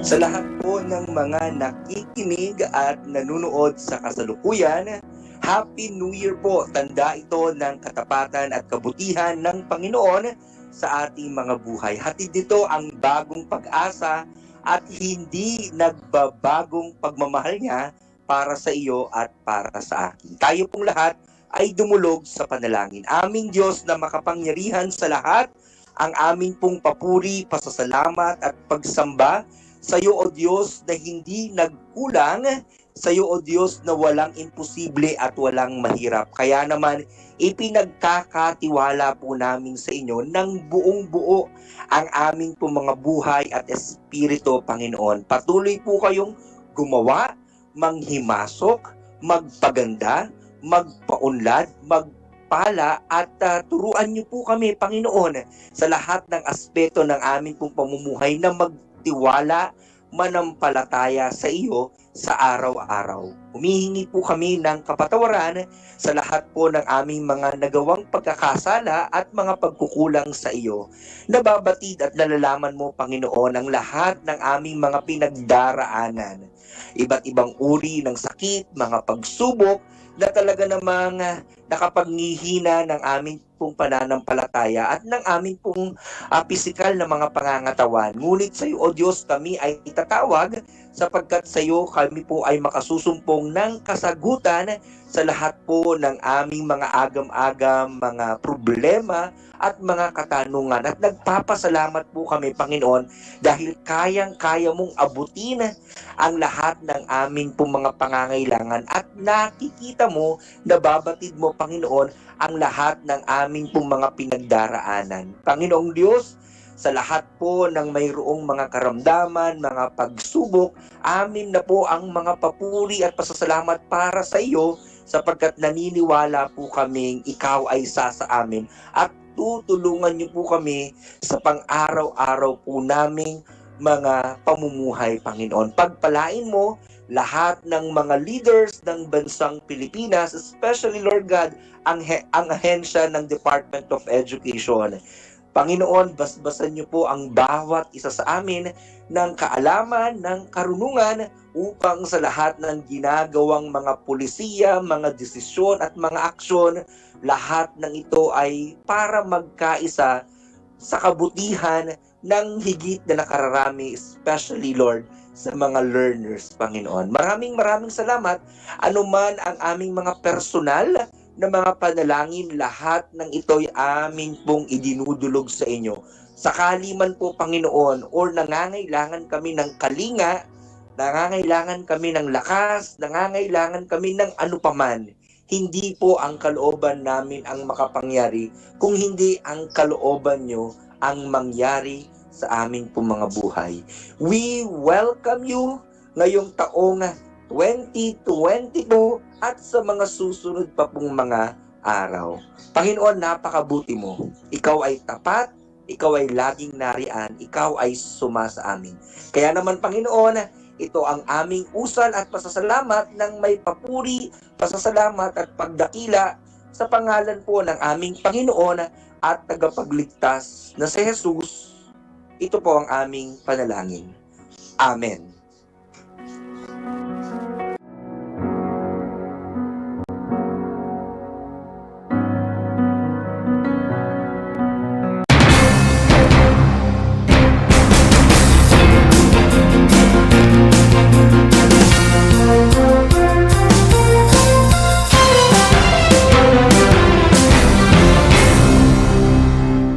Ang Tagalog ay ang wika ng mga taga-Quezon, Batangas, Bulacan at ng iba pang katutubong nagsasalita nito. Ang Filipino ay ang pambansang wika batay sa tinadhana ng 1987 Constitution.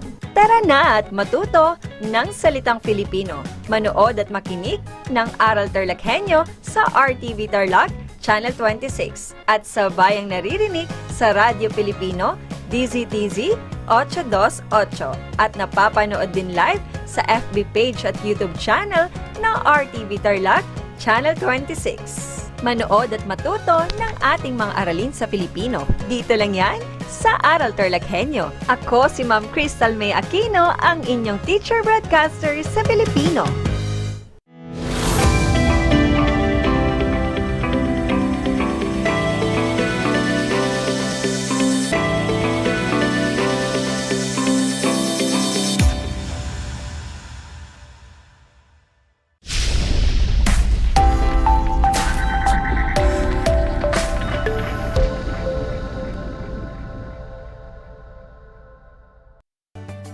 Magandang tanghali sa mga masisipag na mag-aral ng ikalimang baitang at sa mga ginigiliw naming mga magulang. Nagbabalik ang inyong paaralang panghimpapawid ng Aral TarlakHenyo mula sa RTV Tarlac Channel 26 at sa bayang naririnig sa DZTC 828 Radyo Pilipino Tarlac. Napapanood din tayo sa ating FB Live ng RTV Tarlac Channel 26. Nagagalak kami na makasama kayong muli sa isa na namang makabuluhang talakayan na tiyak na maghahatid sa inyo ng bagong kaalaman. Ako si Binibining Daniela Rose T. Dula mula sa distrito na Silangang Concepcion, ang inyong teacher broadcaster na makakasama ninyo sa araw na ito. Handa na ba kayo? Mabuti kung ganon. Bago tayong magsimula sa ating talakayan, kunin na muna ninyo ang inyong learner's module, activity sheet, ang inyong papel o kwaderno, at mga pansulat na siyang gagamitin natin sa pagsagot sa mga gawain. Handa na ba kayo? Masaya akong marinig na handang-handa na kayo. Tanong ko lang mga bata, natatandaan pa ba ninyo ang ating pinag-aralan sa nakalipas na araw?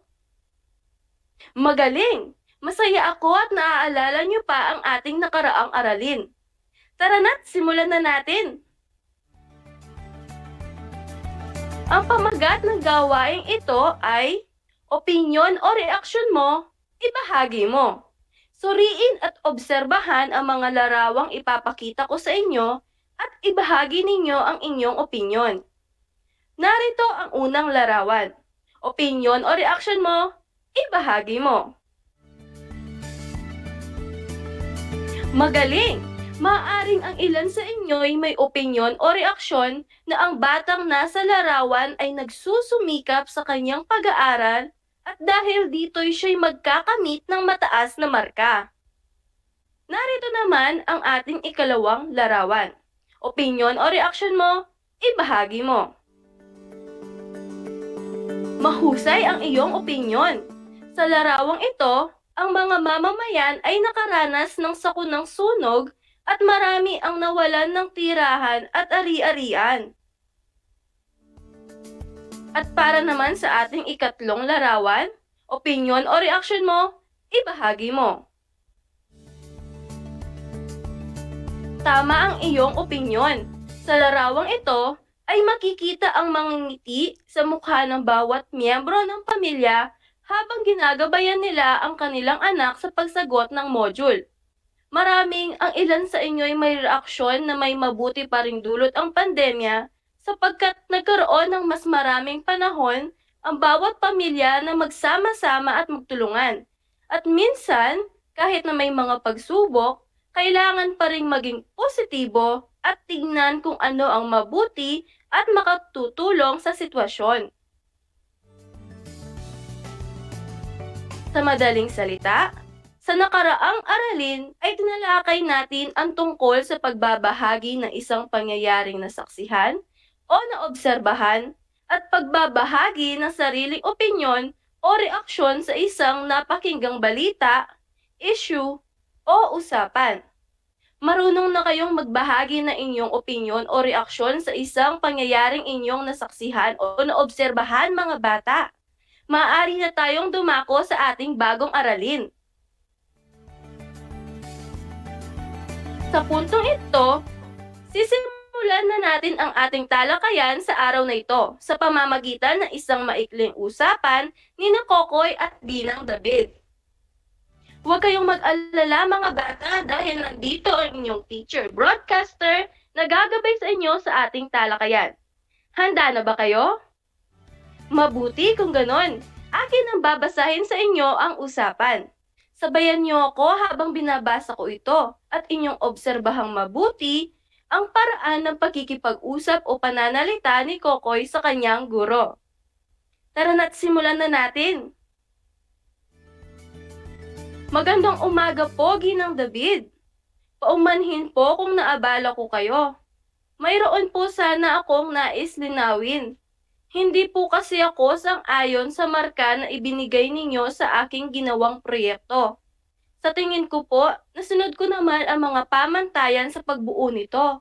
Hindi ko po matanggap na mababa ang nakuha ko, gayong pinagsumikapan ko ito at ginawa ng maayos. Ito naman ang sagot ng Ginang David. Magandang umaga rin sa iyo, Kokoy.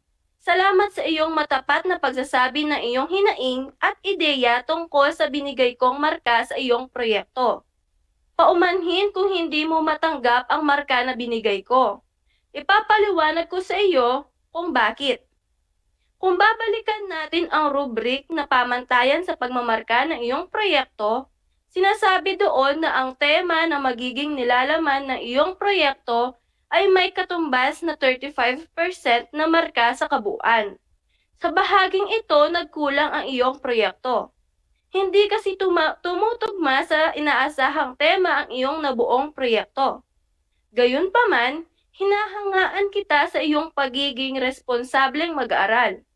Hayaan mo sa susunod na gawain, maaari ka pang makabawi. Kailangan mo lamang laging unawaing mabuti ang mga pamantayan para sa susunod, matiyak na tutugma ang ginawa mo sa inaasahang kalalabasan ng proyekto o gawain. Kung may mga tanong at paglilinaw na gaya nito, puntahan mo lang ako sa faculty room. Sumabay ka ba sa pagbasa? Magaling! Iyo bang naunawaan ang ating binasa? Kung ganon, may ilang katanungan ako sa iyo. Kukuha ko ng mga tugon sa aking messenger. Para sa unang bilang, ano ang paksa ng binasang usapan? Ayan na si Sam, sumasagot na siya. Ayon sa kanya, ang paksa ng binasa nating usapan ay ang pagsasabi ni Kokoy ng kanyang hinaing o reklamo sa kanyang guro. Magaling, Sam! Tama ang iyong sagot.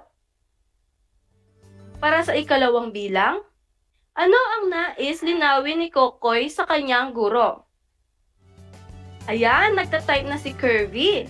Sabi ni Kirby, nais linawin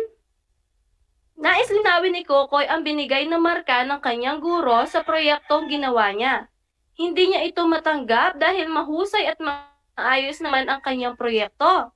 Tama, Kirby! Tama ang iyong sagot, magaling. Para sa ikatlong bilang, paano niya sinabi ang kanyang hinaing at ideya tungkol sa proyekto sa kanyang guro? May nagtatype na si Crystal. Sabi ni Crystal, matapat at magalang niyang sinasabi ang kanyang reklamo o hinaing sa kanyang guro. Tama, Crystal. Para sa ikaapat na bilang, ano ang paliwanag ni Ginang David sa binigay niyang marka sa proyekto ni Kokoy? Ayan, sumagot agad si Micah. Sabi ni Micah, ayon sa rubrik ng guro, hindi tumugma sa inaasahamang tema ang kanyang proyekto kaya medyo mababa ang nakuha niyang marka. Magaling, Micah! Tama yung sagot. Para sa ikalima at huling bilang, ikaw kapag may pagkakataon na nais mo sabihin ang iyong hinaing, reklamo, pagtanggi o iyong mga ideya, paano mo ito sinasabi? Ayan, sumasagot na si Jairus. Ayon kay Jairus, sinasabi niya ang kanyang ideya o hinaing gamit ang mga magagalang na pananalita. Magaling, Jairus! Tama ang iyong sagot. Nagkaroon ba kayo ng ideya kung ano ang ating tatalakayin ngayong araw, mga bata? Ngayong araw, ang pag-aaralan natin ay ang paggamit ng magagalang na pananalita sa pagsasabi ng hinaing, ideya sa isang issue, at pagtanggi. Handa na ba kayo? Mabuti kung ganon. Tara na't simulan na natin. Halina't suriin natin ang iyong binasang usapan. Ilarawan mo nga ang paraan ng pakikipag-usap o pananalita ni Kokoy sa kanyang guro. Mahusay! Gumamit siya ng magagalang na pananalita sa pagsasabi ng kanyang ideya, hinaing, at reklamo. Pansinin ang mga sumusunod na pahayag ni Kokoy. Magandang umaga po. Paumanhin po kung naabala ko kayo. Hindi po kasi ako ayon sa marka na ibinigay nyo sa aking ginawang proyekto. Sa tingin ko po, nasunod ko naman ang mga pamantayan sa pagbuo nito. Bakit nga ba mahalaga ang maging magalang sa pakikipag-usap? Mahalagang maging magalang sa pakikipag-usap sa iba't ibang sitwasyon dahil nagpapakita ito ng mabuting pag-uugali. Sa pamamagitan ng pagiging magalang, napananatili ang maayos na pag-uusap, naitataguyod ang magandang samahan, at naiiwasan ang pagkakaroon ng hindi pagkakaunawaan.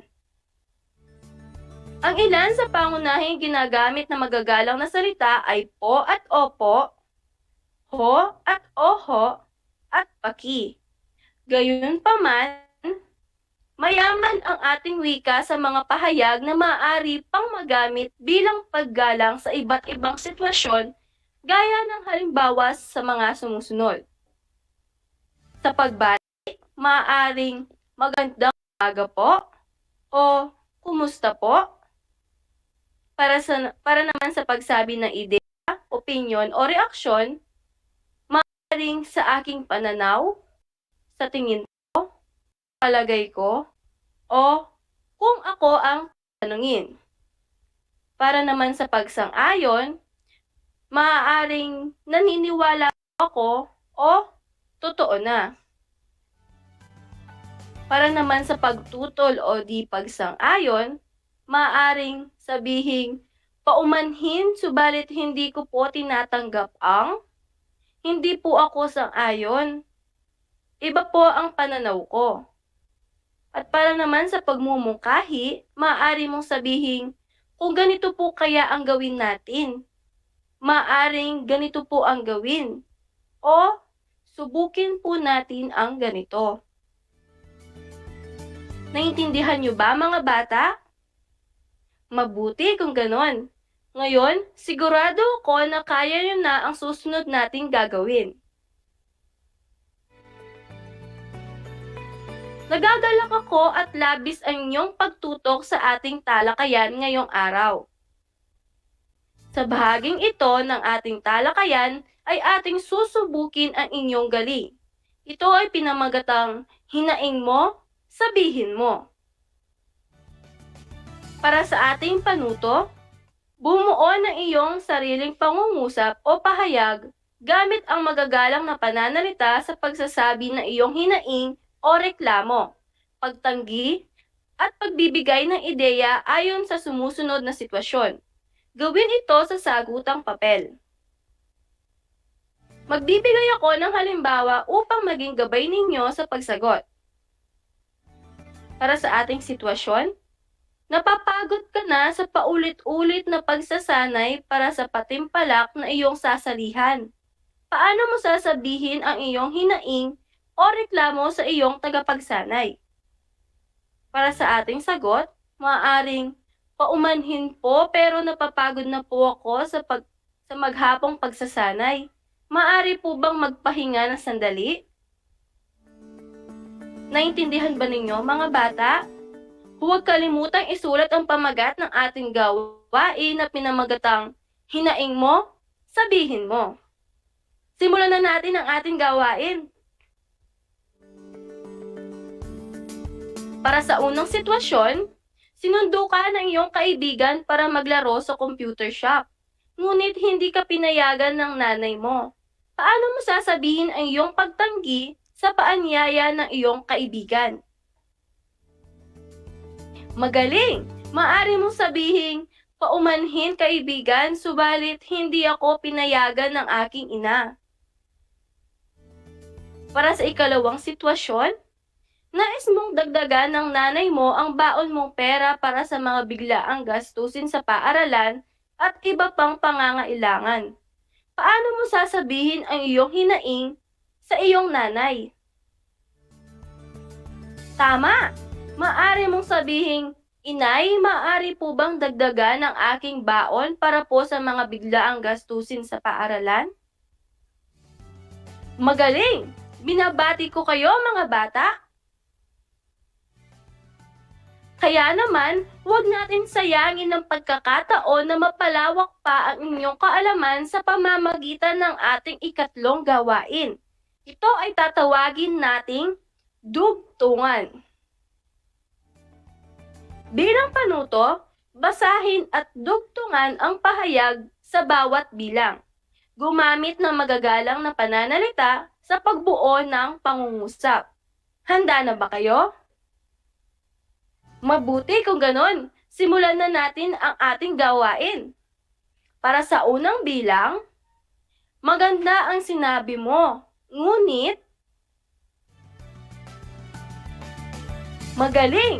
Maaring maganda ang sinabi mo, ngunit hindi ito makakatulong sa ating mga kasamahan. Para sa ikalawang bilang, hanga ako sa liwanag ng iyong ideya. Ngunit, tama, maaring hanga ako sa liwanag ng iyong ideya, ngunit kukulangin na tayo ng oras sa paggawa. Para naman sa ikatlo at huli nating bilang, alam ko pinag-isipan mo ng mabuti ito, pero magaling! Maaring alam ko pinag-isipan mo ng mabuti ito, pero hindi ito makabubuti sa pangkalahatan. Nakakasunod ba mga bata? Mabuti kung ganon. Bilang paglalahat, laging tandaan na mahalagang maalala at magamit ang magagalang na pananalita sa pang-araw-araw na buhay, lalo na sa pagsasabi ng hinaing o reklamo, sa pagsasabi ng ideya sa isang issue, at sa pagtanggi. Maging magalang sa pakikipag-usap sa iba't ibang sitwasyon dahil nagpapakita ito ng mabuting pag-uugali. Sa pamamagitan ng pagiging magalang, na pananatili ang maayos na pag-uusap, na itataguyod ang magandang samahan, at naiiwasan ang pagkakaroon ng hindi pagkakaunawaan. Tayo na dumako sa ating susunod na gawain na tatawagin nating 1, 2, 3, magsagot tayo. Para sa ating panuto, basahin ang bawat sitwasyon sa ibaba. Piliin ang letra na nagpapahayag ng magalang na pananalita. Tandaan mga bata, huwag kalimutang isulat ang pamagat ng gawain na 1, 2, 3, magsagot tayo. Para sa unang bilang, nawala ang iyong pera sa klase. Ano ang sasabihin mo sa iyong guro? Letrang A, nawala ang aking pera. Letrang B, hanapin niyo ang aking pera. Letrang C, ma'am, nawala po ang aking pera. O letrang D, ikaw ba ang kumuha ng aking pera? Ang sagot ay letrang C. Tama bang yung sagot? Magaling! Para sa ikalawang bilang, pinagalitan kayo ng inyong nanay dahil nag-aaway kayong magkapatid. Ano ang sasabihin mo? Letrang A, nanay, paumanhin po, hindi na po mauulit. Letrang B, sorry na. Letrang C, siya ang pagalitan mo. O letrang D, wala akong kasalanan. Ang sagot ay letrang A. Tama bang yung sagot? Magaling! Para sa ikatlong bilang, ginamit mo ang sapatos ng iyong kapatid na nakita niya itong sinuot mo. Ano ang sasabihin mo? Letrang A, akin na lang ito. Letrang B, ipagpaumanhin mo ginamit ko ang iyong sapatos. Letrang C, ibabalik ko na lang sa iyo mamaya. O letrang D, bawal bang gamitin? Ang sagot ay letrang B. Tama bang yung sagot? Magaling! Para sa ika-4 na bilang, nahulog ang iyong ballpen at kinuha ito ng classmate mo. Ano ang sasabihin mo? Letrang A, huwag mong kukunin. Letrang B, pakibalik naman po ang ballpen ko. Letrang C, ibalik mo sa akin. O letrang D, sa akin yan. Ang sagot ay letrang B. Tama bang yung sagot? Magaling! Para sa panghuling bilang, nakita ka ng may-ari ng hardin na pinites mo ang kanyang bulaklak. Ano ang sasabihin mo sa kanya? Letrang A, paumanhin po, hindi ko na po uulitin. Letrang B, isa lang naman ang kinuha ko. Letrang C, babayaran ko na lang. O letrang D, huwag ka nang magalit. Ang sagot ay letrang A. Tama bang yung sagot? Magaling! Ilan ang iyong nakuhang puntos? Magaling mga bata, binabati ko kayo. Labis akong nasiyahan na kayo ay aking nakasama sa araw na ito. Ngayon ay nais kong ilagay ninyo ang inyong kwaderno sa loob ng inyong envelope. Ilagay ito na maayos at iwasang matupi o madumihan ng mga ito. Ngayong araw, natutunan ninyo ang paggamit ng mga magagalang na pananalita sa pagsasabi ng hinaing o reklamo, sa pagsasabi ng ideya sa isang issue at sa pagtanggi.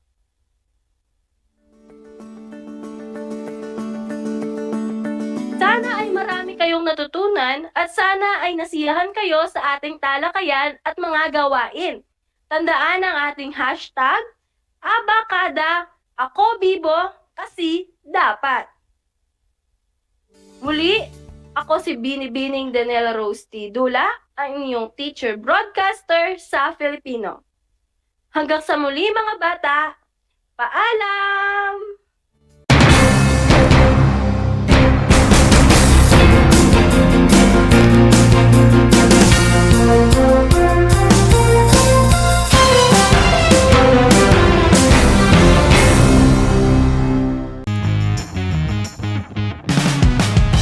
Back.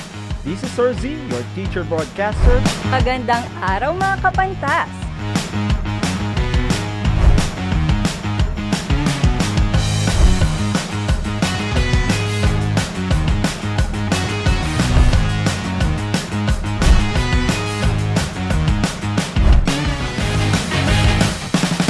Welcome to Aral TarlakHenyo.